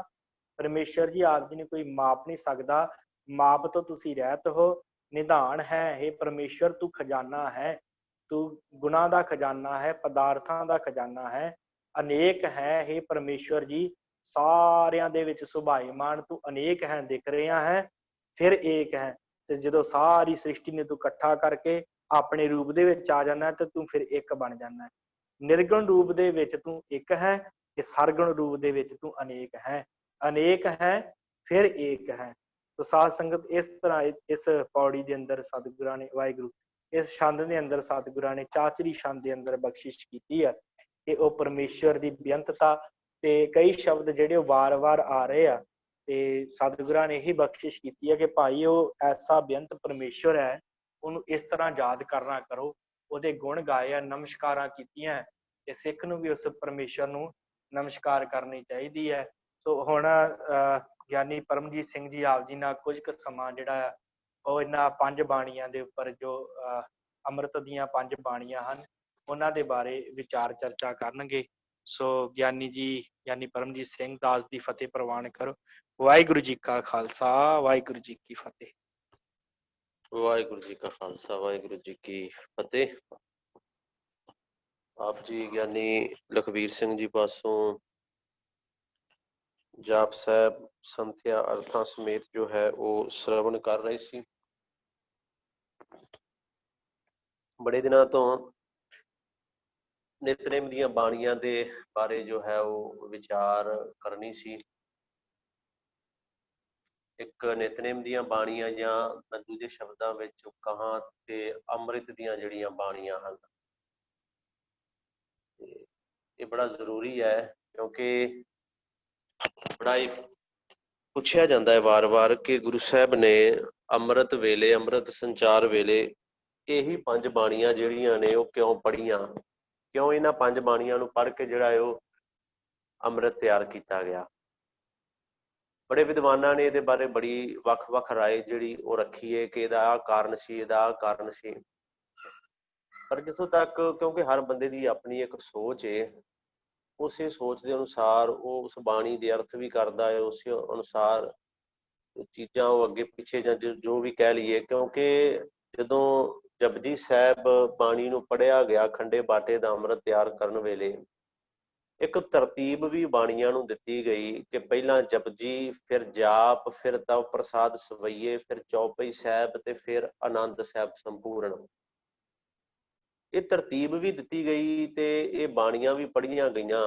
ਤੇ ਮੈਂ ਸ਼ਾਰਟ ਵਿੱਚ, ਕਿਉਂਕਿ ਸਮਾਂ ਬੜਾ ਥੋੜਾ ਹੈ, ਤੇ ਸ਼ਾਰਟ ਵਿੱਚ ਆਪ ਜੀ ਨੂੰ ਇਹ ਦੱਸਦਾ ਜਾਵਾਂ ਕਿ ਅਸਲ ਵਿੱਚ ਜਪਜੀ ਸਾਹਿਬ ਬਾਣੀ ਗੁਰੂ ਗੋਬਿੰਦ ਸਿੰਘ ਜੀ ਨੇ ਕਿਉਂ ਪੜ੍ਹੀ। ਉਸ ਬਾਟੇ ਦੇ ਵਿੱਚ 2 ਧਾਰਾ ਖੰਡਾ ਵੀ ਚੱਲ ਰਿਹਾ ਹੈ, ਨਾਲ ਨਾਲ ਜਪਜੀ ਸਾਹਿਬ ਦੀ ਬਾਣੀ ਵੀ ਪੜ੍ਹ ਰਹੇ ਨੇ। ਅਸਲ ਵਿੱਚ ਜਪਜੀ ਸਾਹਿਬ ਦੀ ਜਿਹੜੀ ਬਾਣੀ ਹੈ ਨਾ, ਉਹ ਉਸ ਬਾਟੇ ਦੇ ਅੰਦਰ ਪਰਮਾਤਮਾ ਦੇ ਉਹ ਗੁਣ ਘੋਲ ਰਹੀ ਹੈ। ਜਿਹੜਾ ਪਰਮਾਤਮਾ ਦਾ ਇੱਕ ਗੁਣ ਹੈ ਨਾ, ਉਹ ਨਿਰਭਉ ਹੈ। ਪਰਮਾਤਮਾ ਦਾ ਇੱਕ ਗੁਣ ਹੈ, ਉਹ ਨਿਰਵੈਰ ਹੈ। ਉਹ ਕਿਸੇ ਤੋਂ ਡਰਦਾ ਨਹੀਂ, ਉਹਦਾ ਕਿਸੇ ਦੇ ਨਾਲ ਵੈਰ ਨਹੀਂ। ਜਪਜੀ ਸਾਹਿਬ ਦੀ ਬਾਣੀ ਨੇ ਉਸ ਖੰਡੇ ਬਾਟੇ ਦੇ ਅੰਮ੍ਰਿਤ ਦੇ ਵਿੱਚ ਨਿਰਭਉ ਤੇ ਨਿਰਵੈਰ ਦੇ ਗੁਣ ਘੋਲ ਕੇ ਰੱਖ ਦਿੱਤੇ ਕਿ ਸਿੱਖਾ, ਇਸ ਅੰਮ੍ਰਿਤ ਨੂੰ ਛਕਣ ਤੋਂ ਬਾਅਦ ਤੂੰ ਵੀ ਉਸ ਪਰਮਾਤਮਾ ਦੇ ਗੁਣਾਂ ਦਾ ਮਾਲਕ ਬਣੇਗਾ। ਨਿਰਭਉ, ਡਰ ਤੋਂ ਰਹਿਤ ਹੋਏਗਾ, ਤੇ ਨਿਰਵੈਰ, ਤੇਰਾ ਕਿਸੇ ਦੇ ਨਾਲ ਕੋਈ ਵੈਰ ਜਿਹੜਾ ਹੈ ਉਹ ਨਹੀਂ ਹੋਏਗਾ। ਉਸ ਤੋਂ ਬਾਅਦ ਗੁਰੂ ਸਾਹਿਬ ਨੇ ਬਾਣੀ ਜਿਹੜੀ ਪੜ੍ਹੀ ਉਹ ਹੈ ਜਾਪ ਸਾਹਿਬ, ਅੰਮ੍ਰਿਤ ਦੀ ਬਾਣੀ ਜਿਹੜੀ ਹੈ। ਅਸਲ ਵਿੱਚ ਇਸ ਬਾਣੀ ਨੇ ਨਾ ਉਸ ਪਰਮਾਤਮਾ ਨੂੰ ਸਦਾ ਸਿੱਖ ਦੇ ਅੰਗ ਸੰਗ ਲਿਆ ਕੇ ਖੜਾ ਕਰ ਦਿੱਤਾ, ਸਦਾ ਸਿੱਖ ਦੇ ਨਾਲ ਲਿਆ ਕੇ ਖੜਾ ਕਰ ਦਿੱਤਾ। ਇਸੇ ਬਾਣੀ ਦੇ ਬਚਨ ਨੇ ਨਾ, ਦੁਕਾਲੰਗ ਪ੍ਰਣਾਸੀ ਦਇਆਲੰਗ ਸਰੂਪੇ ਸਦਾ ਅੰਗ ਸੰਗੇ ਅਭੰਗੰ ਵਿਭੂਤੇ। ਇੱਕ ਤੇ ਇਸ ਬਾਣੀ ਨੇ ਦਰਸਾਇਆ ਭਾਈਓ, ਪਰਮਾਤਮਾ ਦਾ ਕੁਝ ਵੀ ਨਹੀਂ, ਰੂਪ ਰੰਗ ਰੇਖ ਭੇਖ ਜਾਤ ਪਾਤ ਕੁਛ ਵੀ ਨਹੀਂ। ਤੇ ਇਹ ਬਾਣੀ ਜਿਹੜੀ ਨਾ, ਇਹਨੇ ਪਰਮਾਤਮਾ ਦੇ ਅੰਗ ਸੰਗ ਸਿੱਖ ਨੂੰ ਕਰ ਦਿੱਤਾ, ਸਦਾ ਅੰਗ ਸੰਗੇ ਘੋਲ ਦਿੱਤਾ ਇਸ ਬਾਟੇ ਦੇ ਅੰਦਰ। ਫਿਰ ਜਿਹੜੀ ਤੀਜੀ ਬਾਣੀ ਪੜ੍ਹੀ ਗਈ ਨਾ, ਉਸ ਬਾਣੀ ਨੇ ਦੱਸਿਆ, ਸਿੱਖਾ ਵੀ ਤੇਰੇ ਅੰਦਰ ਇੱਕ ਵਹਿਮ, ਇੱਕ ਭਰਮ ਨਾ ਪੈ ਜਾਏ। ਤੇ ਮੈਂ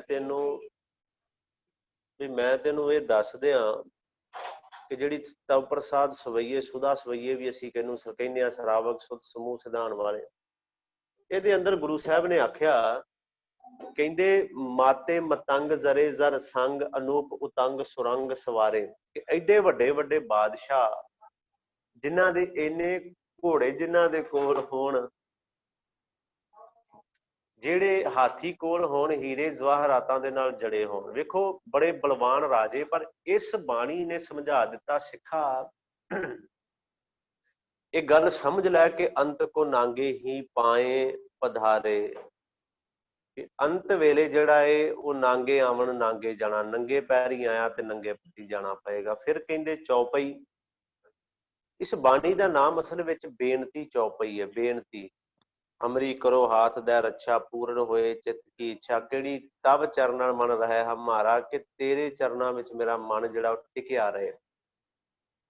ਇਹਨੇ ਬੇਨਤੀ ਕਰਨੀ ਸਿਖਾਈ ਇਸ ਬਾਣੀ ਨੇ, ਸਿੱਖ ਨੂੰ ਮੰਗਣ ਦੀ ਜਾਚ, ਮੰਗਣ ਦਾ ਵੱਲ ਸਿਖਾਇਆ। ਵੈਸੇ ਇਸ ਬਾਣੀ ਦੇ ਬੜੀਆਂ ਰਹਿਮਤਾਂ ਨੇ। ਜਦੋਂ ਪੜ੍ਹਦੇ ਆ ਨਾ ਇਸ ਬਾਣੀ ਨੂੰ, ਚੌਪਈ ਸਾਹਿਬ ਦੇ ਬਾਰੇ ਪਤਾ ਗੁਰੂ ਗੋਬਿੰਦ ਸਿੰਘ ਜੀ ਨੇ ਕੀ ਕਿਹਾ ਹੈ? ਉਹਨਾਂ ਆਖਿਆ, ਸੁਣੈ ਗੁੰਗ, ਗੂੰਗਾ, ਜੇ ਕੋਈ ਗੂੰਗਾ ਇਨਸਾਨ ਸੁਣੈ ਗੁੰਗ ਜੋ ਯਾਹੇ ਸੋ ਰਸਨਾ ਪਾਵਈ। ਜੇ ਕੋਈ ਗੂੰਗਾ ਸੁਣੇਗਾ ਨਾ ਇਹਨੂੰ, ਤੇ ਉਹਨੂੰ ਰਸਨਾ ਮਿਲੇਗੀ, ਆਵਾਜ਼। ਸੁਣੈ ਮੂੜ ਚਿਤ ਲਾਏ ਚਤੁਰਤਾ ਆਵਈ। ਮੂੜ ਮੂਰਖ, ਜੇ ਕੋਈ ਮੂਰਖ ਚਿੱਤ ਲਾ ਕੇ ਸੁਣ ਲਏ ਤੇ ਉਹਨੂੰ ਚਤੁਰਤਾ ਭਾਵ ਸਿਆਣਪ ਆ ਜਾਏਗੀ। ਚਤੁਰਤਾ ਦਾ ਅਰਥ ਚਲਾਕੀ ਨਹੀਂ ਹੈ, ਸਿਆਣਪ ਹੈ। ਦੁੱਖ ਦਰਦ ਭਉ ਨਿਕਟ ਨਾ ਤਿੰਨ ਨਰ ਕੇਰ ਹੈ। ਉਸ ਇਨਸਾਨ ਦੇ ਨੇੜੇ ਨਾ ਦੁੱਖ ਨਾ ਦਰਦ ਭਉ ਕੁਛ ਨਹੀਂ ਰਹਿੰਦਾ। ਹੋ ਜੋ ਯਾਕੀ ਏਕ ਬਾਰ ਚੌਪਈ ਕੋ ਕਹੈ। ਕਹਿੰਦੀ ਕਮਾਲ ਦੀ ਗੱਲ ਇਸ ਚੌਪਈ ਸਾਹਿਬ ਵਾਸਤੇ ਕੀਤੀ। ਫਿਰ ਆਨੰਦ ਸਾਹਿਬ ਦੀ ਬਾਣੀ ਕਿਉਂ ਪੜ੍ਹੀ ਗਈ? ਇਹਨੇ ਤਾਂ ਵੈਸੇ ਕਮਾਲ ਕਰ ਦਿੱਤੀ ਆਨੰਦ ਸਾਹਿਬ ਦੀ ਬਾਣੀ ਨੇ। ਆਖਿਆ, ਸਿੱਖਾ ਤੇਰੇ ਘਰ ਖੁਸ਼ੀ ਹੈ ਤਾਂ ਵੀ ਆਨੰਦ, ਤੇਰੇ ਘਰ ਗਮੀ ਹੈ ਤਾਂ ਵੀ ਆਨੰਦ। ਇੱਥੇ ਜਨਮ ਤੇ ਵੀ ਆਨੰਦ ਏ, ਇੱਥੇ ਮੌਤ ਤੇ ਵੀ ਆਨੰਦ ਏ, ਇੱਥੇ ਘਰ ਘਾਟ ਛੱਡਣੇ ਪਏ ਤਾਂ ਵੀ ਆਨੰਦ ਏ, ਇੱਥੇ ਰਾਜ ਭਾਗ ਮਿਲਿਆ ਤਾਂ ਵੀ ਆਨੰਦ ਏ। ਵੀ ਸਿੱਖ ਨੇ ਕਦੇ ਇਸ ਗੱਲ ਦੀ ਪਰਵਾਹ ਹੀ ਨਹੀਂ ਕੀਤੀ। ਆਨੰਦ ਸਾਹਿਬ ਦੀ ਬਾਣੀ ਹੈ ਤਾਂ ਪੜ੍ਹੀ ਗਈ। ਹੁਣ ਇਹ ਤੇ ਸੰਖੇਪ ਵਿੱਚ ਮੈਂ ਆਪ ਜੀ ਨੂੰ ਦੱਸਿਆ। ਹੁਣ ਐਕਚੁਅਲੀ ਨਾ ਕੁਝ ਫੋਨ ਕਾਲ ਆ ਰਹੀਆਂ ਸਨ ਕਿ ਜੋ ਛੰਦ ਹਨ ਜਾਪ ਸਾਹਿਬ ਦੇ, ਉਹਨਾਂ ਛੰਦਾਂ ਦੇ ਬਾਰੇ ਵੀ ਜ਼ਰੂਰ ਦੱਸਿਆ ਜਾਏ ਕਿ ਜਿਹੜੇ ਛੰਦ ਹਨ। ਐਕਚੁਅਲੀ ਜਿਹੜੇ ਛੰਦ ਨੇ ਜਾਪ ਸਾਹਿਬ ਦੇ ਅੰਦਰ, ਇਹ ਵਿਸ਼ਾ ਬੜਾ ਔਖਾ ਹੈ, ਬੜਾ ਜਾਂ ਮੈਂ ਕਹਿ ਲਵਾਂ ਕਿ ਇਹ ਵਿਦਵਾਨਾਂ ਦਾ ਵਿਸ਼ਾ ਹੈ। ਮੈਂ ਇਹ ਨਹੀਂ ਕਹਿ ਰਿਹਾ ਕਿ ਤੁਸੀਂ ਵਿਦਵਾਨ ਨਹੀਂ, ਬਟ ਮੈਂ ਤੁਹਾਨੂੰ ਇੱਕ ਛੰਦ ਜਿਹੜਾ ਹੈ ਨਾ ਉਹ ਅੱਜ 2 ਮਿੰਟ 3 ਮਿੰਟ ਦੇ ਵਿੱਚ ਤੁਹਾਡੇ ਸਾਹਮਣੇ ਰੱਖਾਂਗਾ। ਇੱਕੋ ਛੰਦ ਵੀ ਛੰਦ ਅਸਲ ਵਿੱਚ ਹੈ ਕਿ ਛੰਦ ਕਿਹਾ ਕਿਹਨੂੰ ਜਾਂਦਾ ਹੈ। ਪਹਿਲਾ ਜਿਹੜਾ ਛੰਦ ਹੈ ਗੁਰੂ ਜਾਪ ਸਾਹਿਬ ਦਾ ਉਹ ਹੈ ਛਪੈ ਛੰਦ। ਤਵ ਪ੍ਰਸਾਦ ਚੱਕਰ ਚਿਹਨ ਅਰ ਬਰਨ ਜ਼ਾਤ ਅਰ ਪਾਤ ਨਹਿਨ ਜਹ। ਤਵ ਪ੍ਰਸਾਦ ਦਾ ਭਾਵੇਂ ਤੇਰੀ ਕਿਰਪਾ ਤੇਰੀ ਰਹਿਮਤ। ਛੰਦ ਦਾ ਨਾਮ ਹੈ ਛਪੈ ਛੰਦ। ਹੁਣ ਧਿਆਨ ਨਾਲ ਸੁਣਿਓ, ਜੇ ਤੇ ਸਮਝ ਆ ਜਾਏਗੀ ਤੇ ਆਪਾਂ ਬਾਕੀ ਛੰਦਾਂ ਦੀ ਵਿਚਾਰ ਕਰ ਲਵਾਂਗੇ, ਤੇ ਨਹੀਂ ਤੇ ਫਿਰ ਜਿਵੇਂ ਗੁਰੂ ਸਾਹਿਬ ਰਹਿਮਤ ਕਰਨਗੇ। ਅਸਲ ਵਿੱਚ ਇਹ ਜਿਹੜਾ ਛੰਦ ਹੈ ਨਾ ਛਪੈ ਛੰਦ, ਇਹ ਇੱਕ ਮਾਤਰਿਕ ਛੰਦ ਹੈ। ਮਾਤਰਿਕ ਦਾ ਭਾਵ ਹੈ ਜਿਹਦੇ ਅੰਦਰ ਮਾਤਰਾਵਾਂ ਦੀ ਜਿਹੜੀ ਗਿਣਤੀ ਹੈ ਨਾ ਉਹਨੂੰ ਪ੍ਰੈਫਰ ਕੀਤਾ ਜਾਂਦਾ ਹੈ, ਉਹਨੂੰ ਤਰਜੀਹ ਦਿੱਤੀ ਜਾਂਦੀ ਹੈ।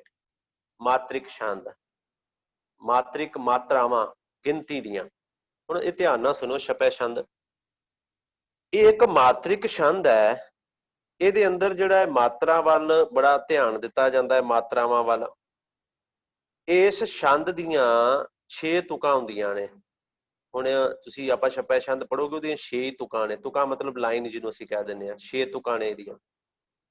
ਇਹਦੀਆਂ ਜਿਹੜੀਆਂ ਪਹਿਲੀਆਂ 4 ਤੁਕਾਂ ਹੁੰਦੀਆਂ ਨੇ ਨਾ, ਪਹਿਲੀਆਂ 4 ਲਾਈਨਸ ਨੇ, ਪਹਿਲੀਆਂ 4 ਜਿਹੜੀਆਂ ਪੰਕਤੀਆਂ ਹਨ, ਉਹਨਾਂ ਨੂੰ ਰੋਲੇ ਵੀ ਕਿਹਾ ਜਾਂਦਾ। ਰੋਲੇ ਇਹਦਾ ਇੱਕ ਭਾਵ ਹੈ ਕਿ ਇਹਦੇ ਅੰਦਰ ਜਿਹੜੀਆਂ ਪਹਿਲੀਆਂ 4 ਲਾਈਨਾਂ ਹੁੰਦੀਆਂ ਨਾ ਉਹਦੀ ਗਿਣਤੀ ਹੁੰਦੀ ਹੈ, ਭਾਵ ਮਾਤਰਾਵਾਂ ਦੀ ਗਿਣਤੀ ਜਿਹੜੀ 11 + 13 ਰੱਖੀ ਜਾਂਦੀ ਹੈ। 11 ਜੋਮਾ 13 24 ਹੋ ਗਈਆਂ। 25 ਹੋ ਸਕਦੀਆਂ ਨੇ, ਪਰ ਟੋਟਲ ਜਿਹੜਾ ਛਪੈ ਛੰਦ ਹੈ ਨਾ ਇਹਦੀ ਟੋਟਲ ਗਿਣਤੀ ਨਹੀਂ ਘਟਣੀ ਚਾਹੀਦੀ, ਟੋਟਲ ਮਾਤਰਾਵਾਂ ਦੀ ਗਿਣਤੀ ਜਿਹੜੀ ਹੈ। ਹੁਣ ਇਹਦੇ ਵਿੱਚ ਬੰਦਿਸ਼ ਕਰ ਦਿੱਤੀ ਗਈ ਛਪੈ ਛੰਦ ਵਿੱਚ, ਰੋਲੇ ਵਿੱਚ 11 ਤੇ ਜਮਾ 13 ਮਾਤਰਾਵਾਂ ਹੋਣੀਆਂ ਚਾਹੀਦੀਆਂ ਨੇ ਇੰਨੀਆਂ। ਤੇ ਬਾਕੀ ਜਿਹੜੀਆਂ ਦੋ ਪਹਿਲੀਆਂ 4 ਦੇ ਵਿੱਚ, ਕਿਉਂਕਿ 6 ਪੰਕਤੀਆਂ ਨੇ, ਪਹਿਲੀਆਂ 4 ਵਿੱਚ 11 ਜਮਾ 13 24, ਤੇ ਜਿਹੜੀਆਂ ਦੂਜੀਆਂ ਨੇ ਉਸ ਤੋਂ ਬਾਅਦ 2 ਪੰਕਤੀਆਂ ਰਹਿ ਗਈਆਂ, ਲਾਈਨਾਂ ਰਹਿ ਗਈਆਂ, ਤੇ ਉਹਦੇ ਵਿੱਚ ਮਾਤਰਾਵਾਂ ਜਿਹੜੀਆਂ ਇਸ ਤੋਂ ਵੱਧ ਹੋਣਗੀਆਂ। ਇਹਦੇ 'ਚ 24 ਹੋਣਗੀਆਂ, ਉਹਦੇ 'ਚ ਵੱਧ ਹੋਣਗੀਆਂ। 6 ਤੁਕਾਂ ਹੋਣ ਕਾਰਨ ਇਹਦਾ ਨਾਂ ਜਿਹੜਾ ਹੈ ਛਪੈ ਛੰਦ ਰੱਖਿਆ ਗਿਆ। 6 ਛਪੈ 6 ਛਪੈ ਛੰਦ ਰੱਖਿਆ ਗਿਆ ਕਿਉਂਕਿ ਇਹਦੇ ਵਿੱਚ 6 ਤੁਕਾਂ ਨੇ। ਇਹਦਾ ਦਸਮ ਗ੍ਰੰਥ ਵਿੱਚ ਇੱਕ ਹੋਰ ਨਾਂ ਵੀ ਆਇਆ ਹੈ, ਖਟਪਟ ਛੰਦ ਵੀ ਇਹਨੂੰ ਕਿਹਾ ਜਾਂਦਾ ਹੈ। ਖੈਰ, ਪਰ ਇੱਥੇ ਇਹਦੇ ਲਈ ਛਪੈ ਛੰਦ ਜਿਹੜਾ ਉਹ ਵਰਤਿਆ ਗਿਆ। ਹੁਣ ਧਿਆਨ ਨਾਲ ਸੁਣਿਓ, ਮੈਂ ਥੋੜਾ ਜਿਹਾ ਤੁਹਾਨੂੰ ਸੁਣਾ ਕੇ ਤੇ ਸਮਾਪਤੀ ਕਰਾਂਗਾ। ਤੇ ਕਿਉਂਕਿ ਇਹਦੇ ਵਿੱਚ ਨਾ ਜਿਹੜੇ ਪਹਿਲੇ 6 ਤੁਕਾਂ ਨੇ, ਪਹਿਲੀਆਂ 4 ਤੁਕਾਂ ਜਿਹੜੀਆਂ ਨੇ ਉਹਦੇ ਵਿੱਚ 24 ਮਾਤਰਾ, ਠੀਕ ਹੈ ਜੀ, ਹਰ 11 ਜਮਾ 13 ਹੋ ਗਈਆਂ ਨਾ, ਹਰ ਲਾਈਨ 'ਚ ਪੰਕਤੀ ਵਿੱਚ 24 ਮਾਤਰਾ ਹੋ ਗਈਆਂ। ਇਹਦਾ ਵਿਸ਼ਰਾਮ ਜਿਹੜਾ ਉਹ 11 ਤੇ 13 ਮਾਤਰਾ ਉੱਤੇ ਹੁੰਦਾ ਹੈ। ਕਮਾਲ ਹੈ ਨਾ, ਵੇਖੋ ਵਿਸ਼ਰਾਮ ਦੀ ਵੀ ਇਹਦੀ ਗਿਣਤੀ ਨਿਰਧਾਰਿਤ ਕੀਤੀ ਕਿ ਇੰਨੀਆਂ ਮਾਤਰਾਵਾਂ ਤੇ ਇਹਦਾ ਵਿਸ਼ਰਾਮ ਹੁੰਦਾ ਹੈ। ਹੁਣ ਅੱਗੇ ਚੱਲੀਏ ਆਪਾਂ। ਮੈਂ ਹੁਣ ਤੁਹਾਨੂੰ ਦੱਸਾਂ ਵੀ ਇਹਦੇ ਵਿੱਚ ਮਾਤਰਾਵਾਂ ਕਿੰਨੀਆਂ ਨੇ। ਵੇਖੋ ਪਹਿਲੀ ਜਿਹੜੀ ਪੰਕਤੀ ਹੈ ਨਾ, ਚੱਕਰ ਚਿਹਨ ਅਰ ਬਰਨ ਜ਼ਾਤ ਅਰ ਪਾਤ ਨਹਿਨ ਜਿਹ। ਹੁਣ ਟੋਟਲ ਗਿਣਤੀ ਮੈਂ ਤੁਹਾਨੂੰ ਫਿਰ ਕਰਕੇ ਦੱਸਾਂਗਾ। ਛਪੈ ਛੰਦ ਵਿੱਚ 6 ਪੰਕਤੀਆਂ ਵਿੱਚ ਟੋਟਲ ਜਿਹੜੀਆਂ ਮਾਤਰਾਵਾਂ ਹੁੰਦੀਆਂ ਨੇ ਉਹ 152 ਹੁੰਦੀਆਂ, 152। ਮੈਂ ਤੁਹਾਨੂੰ ਕਿਹਾ ਸੀ ਕਿ ਵਿਸ਼ਾ ਔਖਾ ਹੈ ਛੰਦਾਂ ਦਾ, ਛੰਦਬੰਦੀ ਦਾ ਬਹੁਤ ਜ਼ਿਆਦਾ ਔਖਾ ਹੈ, ਥੋੜਾ ਵੀ ਨਹੀਂ ਹੈ। ਚੱਕਰ ਚਿਹਨ ਅਰ ਬਰਨ ਜ਼ਾਤ ਅਰ ਪਾਤ ਨਹਿਨ ਜਿਹੇ, ਇਹਦੇ ਵਿੱਚ 23 ਮਾਤਰਾ ਨੇ ਟੋਟਲ, 10 + 13 ਵਿਸ਼ਰਾਮ ਤੇ ਵਿਸ਼ਰਾਮ ਤੋਂ ਬਾਅਦ ਵਾਲੀਆਂ। ਦੂਜਾ ਹੈ ਰੂਪ ਰੰਗ ਅਰ ਰੇਖ ਭੇਖ ਕੋ ਕਹਿ ਨਾ ਸਕਤ ਕਿਹ। ਇਹਦੇ ਚ ਹੈ 11 + 14 25 ਮਾਤਰਾ। ਇੱਕ ਮਾਤਰ ਉੱਪਰ ਲੈ ਜਾਓ, ਕਿੰਨੀਆਂ ਹੋ ਗਈਆਂ? 24 ਹੋ ਗਈਆਂ ਦੋਵਾਂ ਵਿੱਚ। ਤੀਸਰੀ ਪੰਕਤੀ ਹੈ ਅਚਲ ਮੂਰਤ ਅਨੁਭਵ ਪ੍ਰਕਾਸ਼ ਅਮਿਤੋਜ ਕਹਿਜੈ। ਇਹਦੇ ਵਿੱਚ ਵੀ 11 + 13 24 ਹੀ ਮਾਤਰਾ ਨੇ। ਫਿਰ ਹੈ ਕੋਟ ਇੰਦਰ ਇੰਦਰਾਨ ਸ਼ਾਹ ਸ਼ਾਹਾਨ ਗਣਿਜੈ। ਇਹਦੇ ਵਿੱਚ ਵੀ 11 + 13 24 ਮਾਤਰਾ ਨੇ। ਹੁਣ ਜਿਹੜੀਆਂ 2 ਪੰਕਤੀਆਂ ਰਹਿ ਗਈਆਂ, ਮੈਂ ਦੱਸਿਆ ਸੀ ਕਿ ਇਹਦੇ ਚ ਮਾਤਰਾ ਵੱਧ ਹੁੰਦੀ ਹੈ। ਤ੍ਰਿਭਵਨ ਮਹੀਪ ਸੁਰ ਨਰ ਅਸੁਰ ਕਰਮ ਨਾਮ ਵਰਣਤ ਸੁਮਾਤਿਰ ਮਾਤਰਾ, ਟੋਟਲ 28। ਹੁਣ ਟੋਟਲ ਜੇ ਤੁਸੀਂ ਗਿਣਤੀ ਅਸੀਂ ਕਰਾਂਗੇ ਨਾ ਤੇ ਮਾਤਰਾਵਾਂ ਦੀ ਗਿਣਤੀ ਛਪੈ ਛੰਦ ਵਿੱਚ 152 ਬਣਦੀ ਹੈ। 152 ਮਾਤਰਾਵਾਂ ਇਹਦੇ ਵਿੱਚ ਹਨ।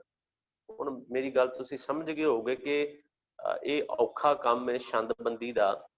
ਤੇ ਮੈਂ ਇੱਕ ਹੋਰ ਬੇਨਤੀ ਤੁਹਾਨੂੰ ਕਰਕੇ ਸਮਾਪਤੀ ਕਰਾਂ। ਜਿਹੜਾ ਭੁਜੰਗ ਛੰਦ ਹੈ ਨਾ, ਭੁਜੰਗ ਪ੍ਰਿਆਤ ਛੰਦ, ਭੁਜੰਗ ਵੈਸੇ ਸੱਪ ਨੂੰ ਕਹਿੰਦੇ ਨੇ। ਇਹਦੀ ਚਾਲ ਜਿਹੜੀ ਹੈ ਨਾ ਉਹ ਸੱਪ ਦੀ ਤਰ੍ਹਾਂ ਹੈ, ਇਸ ਕਰਕੇ ਵੀ ਇਹਨੂੰ ਭੁਜੰਗ ਪ੍ਰਿਆਤ ਛੰਦ ਕਿਹਾ ਜਾਂਦਾ ਹੈ। ਇਹਦੇ ਹੋਰ ਵੀ ਬੜੇ ਰੀਜ਼ਨ ਨੇ। ਛੰਦ ਸੱਚਮੁੱਚ ਔਖੇ ਨੇ। ਤੁਸੀਂ ਕਹੋਗੇ ਤੇ ਆਪਾਂ ਸਾਰਿਆਂ ਛੰਦਾਂ ਦੀ ਵਿਚਾਰ ਕਰ ਲਵਾਂਗੇ, ਤੇ ਜੇ ਮਤਲਬ ਕੱਲ ਤੱਕ ਕਿਸੇ ਦਾ ਫੋਨ ਨਾ ਆਇਆ ਤੇ ਫਿਰ ਆਪਾਂ ਥੋੜਾ ਜਿਹਾ ਇਤਿਹਾਸ ਹੀ ਵਿਚਾਰਾਂਗੇ, ਕਿਉਂਕਿ ਜਿਹੜਾ ਵਿਸ਼ਾ ਔਖਾ ਹੈ ਉਹਨੂੰ ਥੋੜਾ ਜਿਹਾ ਪਾਸੇ ਇੱਕ ਵਾਰ ਰੱਖ ਲਿਆ ਜਾਏ, ਬਾਅਦ ਵਿੱਚ ਹੌਲੀ ਹੌਲੀ ਜਦੋਂ ਸਮਝ ਆਉਣ ਲੱਗਦੀ ਹੈ ਨਾ ਫਿਰ ਇਹਨਾਂ ਵਿਸ਼ਿਆਂ ਦੀ, ਫਿਰ ਇਹ ਆਨੰਦ ਵੀ ਬੜਾ ਆਉਂਦਾ ਹੈ। ਮੈਂ ਤਾਂ ਕਹਿ ਰਿਹਾ 152 ਮਾਤਰਾ ਨੇ ਛਪੈ ਛੰਦ ਦੇ ਵਿੱਚ। ਪਹਿਲੀਆਂ 4 ਪੰਕਤੀਆਂ ਵਿੱਚ 24 ਮਾਤਰਾ ਨੇ, ਦੂਜੀਆਂ 2 ਪੰਕਤੀਆਂ ਵਿੱਚ 28, ਇਸ ਤਰ੍ਹਾਂ ਕਰਕੇ 152 ਮਾਤਰਾ ਜਿਹੜੀਆਂ ਉਹ ਟੋਟਲ ਇਹਦੇ ਅੰਦਰ ਬਣਦੀਆਂ ਨੇ। ਤੇ ਔਖਾ ਹੈ ਭੁਜੰਗ ਪ੍ਰਿਆਤ ਛੰਦ, ਭਾਵ ਜਿਹੜਾ ਸੱਪ ਦੀ ਚਾਲ ਨਾਲ ਚੱਲਦਾ ਹੈ। ਸੋ ਕੋਈ ਗੱਲ ਨਹੀਂ, ਅਸੀਂ ਵੀ ਜਦੋਂ ਸਿੱਖਣ ਲੱਗੇ ਸੀ, ਮੈਂ ਇਹ ਬੇਨਤੀ ਕਰਕੇ ਸਮਾਪਤੀ ਕਰਾਂ, ਮਨ ਵਿੱਚ ਆਉਂਦਾ ਹੈ ਕਿ ਕਿਵੇਂ ਸਮਝ ਆਏਗੀ ਇਹਨਾਂ ਚੀਜ਼ਾਂ ਦੀ, ਬਟ ਜਦੋਂ ਹੌਲੀ ਹੌਲੀ ਇਸ ਰਸਤੇ ਤੇ ਚੱਲ ਪਈਏ, ਮੰਜ਼ਿਲ ਜਿਹੜੀ ਹੈ ਨਾ ਉਹ ਆਪਣੇ ਆਪ ਨੇੜੇ ਆਉਣੀ ਸ਼ੁਰੂ ਹੋ ਜਾਂਦੀ ਹੈ। ਔਖਾ ਕੁਛ ਵੀ ਨਹੀਂ ਹੁੰਦਾ। ਸਤਿਗੁਰੂ ਰਹਿਮਤ ਕਰਨ, ਇੰਨੀਆਂ ਕੁ ਬੇਨਤੀਆਂ ਆਪ ਜੀ ਨੇ ਜੋ ਹੈ ਉਹ ਪ੍ਰਵਾਨ ਕਰ ਲੈਣੀਆਂ।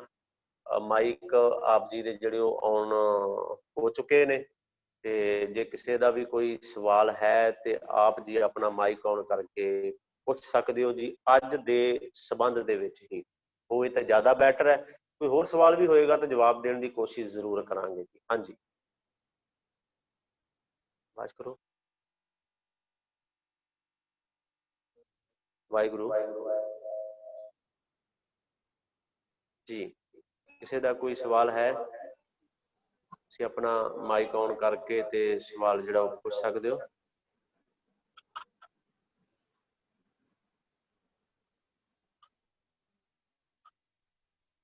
ਠੀਕ ਹੈ ਜੀ, ਕਿਸੇ ਦਾ ਸਵਾਲ ਨਹੀਂ ਹੈ। ਵਾਹਿਗੁਰੂ ਜੀ ਕਾ ਖਾਲਸਾ, ਵਾਹਿਗੁਰੂ ਜੀ ਕੀ ਫਤਿਹ। ਗਿਆਨੀ ਜੀ, ਮੇਰੀ ਇਹੀ ਬੇਨਤੀ ਹੈ ਕਿ ਛੰਦਾਂ ਦੀ ਵਿਚਾਰ ਅੱਗੇ ਵਧਾਈ ਜਾਵੇ। ਚਲੋ ਡਾਕਟਰ ਸਾਹਿਬ, ਕੋਸ਼ਿਸ਼ ਕਰਦੇ ਹਾਂ, ਕਿਉਂਕਿ ਮੈਂ ਵੀ ਚਾਹੁੰਦਾ ਕਿ ਛੰਦਾਂ ਦੀ ਵਿਚਾਰ ਅੱਗੇ ਵਧਾਈ ਜਾਏ, ਬਟ ਇਹ ਵਿਸ਼ਾ ਬਹੁਤ ਟਫ ਹੈ, ਮਤਲਬ ਬਹੁਤ ਜ਼ਿਆਦਾ ਟਫ ਹੈ ਵਿਸ਼ਾ। ਤੇ ਫਿਰ ਵੀ ਚਲੋ ਕੋਸ਼ਿਸ਼ ਕਰਦਾ ਮੈਂ ਇਹਦੇ ਹਿਸਾਬ ਨਾਲ, ਜਿਸ ਤਰ੍ਹਾਂ ਵੀ ਹੋਇਆ ਫਿਰ ਉਸ ਹਿਸਾਬ ਨਾਲ ਆਪਾਂ ਅੱਗੇ ਵਿਚਾਰ ਜਿਹੜੀ ਉਹ ਮੈਂ ਇਸ ਕਰਕੇ ਥੋੜਾ ਜਿਹਾ ਝਾਕ ਰਿਹਾ ਕਿ ਜਦੋਂ ਸੰਥਿਆ ਦੀ ਸੰਗਤ ਜੁੜਦੀ ਹੈ ਤੇ ਉਹ ਕਈ ਵਾਰ ਸਮਝ ਨਹੀਂ ਆਉਂਦੀ ਤੇ ਡਿਸਕਨੈਕਟ ਹੋਣੇ ਸ਼ੁਰੂ ਹੋ ਜਾਂਦੇ ਆ, ਫਿਰ ਜਿਹੜਾ ਵਿਸ਼ਾ ਟਫ ਹੁੰਦਾ ਹੈ। ਚਲੋ ਕੋਸ਼ਿਸ਼ ਕਰਦੇ ਹਾਂ ਡਾਕਟਰ ਸਾਹਿਬ, ਜ਼ਰੂਰ ਜਿਸ ਤਰ੍ਹਾਂ ਵੀ ਗੁਰੂ ਸਾਹਿਬ ਨੇ ਕਰਵਾਇਆ। ਦੇਖਣਾ ਪਏਗਾ ਉਹ ਵੀ। ਹੋਰ ਦਾ ਕੋਈ ਸਵਾਲ? ਬਹੁਤ ਮਿਹਰਬਾਨੀ। ਵਾਹਿਗੁਰੂ ਜੀ ਕਾ ਖਾਲਸਾ, ਵਾਹਿਗੁਰੂ ਜੀ ਕੀ ਫਤਿਹ। ਵਾਹਿਗੁਰੂ ਜੀ ਕੀ ਫਤਿਹ। ਹਾਂਜੀ ਵੀਰ ਜੀ, ਜੋ ਛੰਦਬੰਦੀ ਦੀ ਆਪਾਂ ਗੱਲ ਕੀਤੀ ਹੈ, ਜੇ ਆਪਾਂ ਜਿੱਦਾਂ ਹੁਣ ਸੰਥਿਆ ਚੱਲ ਰਹੀ ਹੈ ਤੇ ਸੰਥਿਆ ਆਪਾਂ ਜਾਪ ਸਾਹਿਬ ਦੀ ਚੱਲਦੀ ਰਹਿੰਦੇ ਨੇ, ਜੋ ਛੰਦਬੰਦੀ ਦਾ ਇੱਕ ਅਲੱਗ ਕਲਾਸ ਮਤਲਬ ਲੈ ਲਿਓ, ਜੋ ਜਿੱਥੇ ਜੇ ਵਾਈਟ ਬੋਰਡ ਵਗੈਰਾ ਜੇ ਯੂਜ਼ ਕਰੋਗੇ ਤੇ ਉਹ ਥੋੜਾ ਈਜ਼ੀ ਹੋਊਗਾ ਸਮਝਣ ਲਈ ਸਾਨੂੰ। ਹਾਂ, ਐਕਚੁਅਲੀ ਕੀ ਹੈ ਕਿ ਚਾਹੁੰਦਾ ਤੇ ਮੈਂ ਵੀ ਇਸ ਤਰ੍ਹਾਂ ਹੀ ਸੀ, ਬਟ ਕੀ ਹੈ ਕਿ ਅਸੀਂ ਪ੍ਰੋਫੈਸ਼ਨਲ ਹਾਂ। ਸਾਨੂੰ ਇਸ ਚੀਜ਼ ਦਾ ਪਤਾ ਹੈ ਕਿ ਹੁਣ ਜਾਪ ਸਾਹਿਬ ਦੀ ਸੰਥਿਆ ਵਾਸਤੇ ਸੰਗਤ ਜੁੜ ਰਹੀ ਹੈ ਤੇ ਨਾਲ ਅਸੀਂ ਉਹ ਸੁਣਾ ਰਹੇ ਹਾਂ ਤੇ ਚੱਲ ਰਿਹਾ ਹੈ। ਜਦੋਂ ਇਕੱਲੇ ਛੰਦ ਦੀ ਜਿਹੜੀ ਉਹ ਸੰਥਿਆ ਕਹਿ ਲਓ ਜਾਂ ਸਿੱਖਿਆ ਦੇਣੀ ਸ਼ੁਰੂ ਕੀਤੀ ਗਈ ਤੇ ਉਦੋਂ ਜਿਹਨੂੰ ਨਾ ਸਮਝ ਆਈ ਉਹ ਦੌੜਨਾ ਸ਼ੁਰੂ ਹੋ ਜਾਏਗਾ। ਡਿਸਕਨੈਕਟ ਜਿਹੜਾ 2-4 ਦਿਨ ਇੱਕ ਵਾਰ ਨਾ ਜੁੜਿਆ ਨਾ, ਉਹ ਫਿਰ ਲਗਾਤਾਰ ਜੁੜਨਾ ਛੱਡ ਦਿੰਦਾ ਹੈ ਨਾਲ। ਇਸ ਕਰਕੇ ਉਹ 5-7 ਮਿੰਟ ਲੈ ਰਿਹਾ। ਕੋਈ ਨਹੀਂ, ਜਿਵੇਂ ਗੁਰੂ ਸਾਹਿਬ ਕਰਵਾਉਂਦੇ ਆਪਾਂ ਕੋਸ਼ਿਸ਼ ਕਰਦੇ ਹਾਂ ਉਸ ਤਰ੍ਹਾਂ। ਇਹ ਵਿਸ਼ਾ ਥੋੜਾ ਜਿਹਾ ਟਫ ਹੈ। ਇਹ ਆ ਕਿ ਹਰ ਰੋਜ਼ 5 ਮਿੰਟ ਹੀ ਲੈ ਲਵਾਂਗੇ ਆਪਾਂ, ਜ਼ਿਆਦਾ ਨਹੀਂ ਲਵਾਂਗੇ। ਜਿੰਨੀ ਕੁ ਸਮਝ ਆ ਸਕਦੀ ਹੈ ਉਹਨਾਂ ਕੁ ਟਾਈਮ ਹੀ ਰੱਖ ਲੈਣੇ ਆ। ਇਹ ਠੀਕ ਰਹੇਗਾ ਜੀ? ਬਿਲਕੁਲ ਜੀ। ਹਾਂ, ਠੀਕ ਹੈ ਜੀ। ਹਾਂਜੀ, ਕੋਈ ਹੋਰ ਕੋਈ ਸਵਾਲ ਜਾਂ ਕੋਈ ਸੁਝਾਅ ਕਿਸੇ ਦਾ ਹੋਵੇ? ਠੀਕ ਹੈ ਜੀ, ਫਿਰ ਅੱਜ ਦੀ ਕਲਾਸ ਦੀ ਇੱਥੇ ਸਮਾਪਤੀ ਹੈ ਜੀ। ਵਾਹਿਗੁਰੂ ਜੀ ਕਾ ਖਾਲਸਾ, ਵਾਹਿਗੁਰੂ ਜੀ ਕੀ ਫਤਿਹ।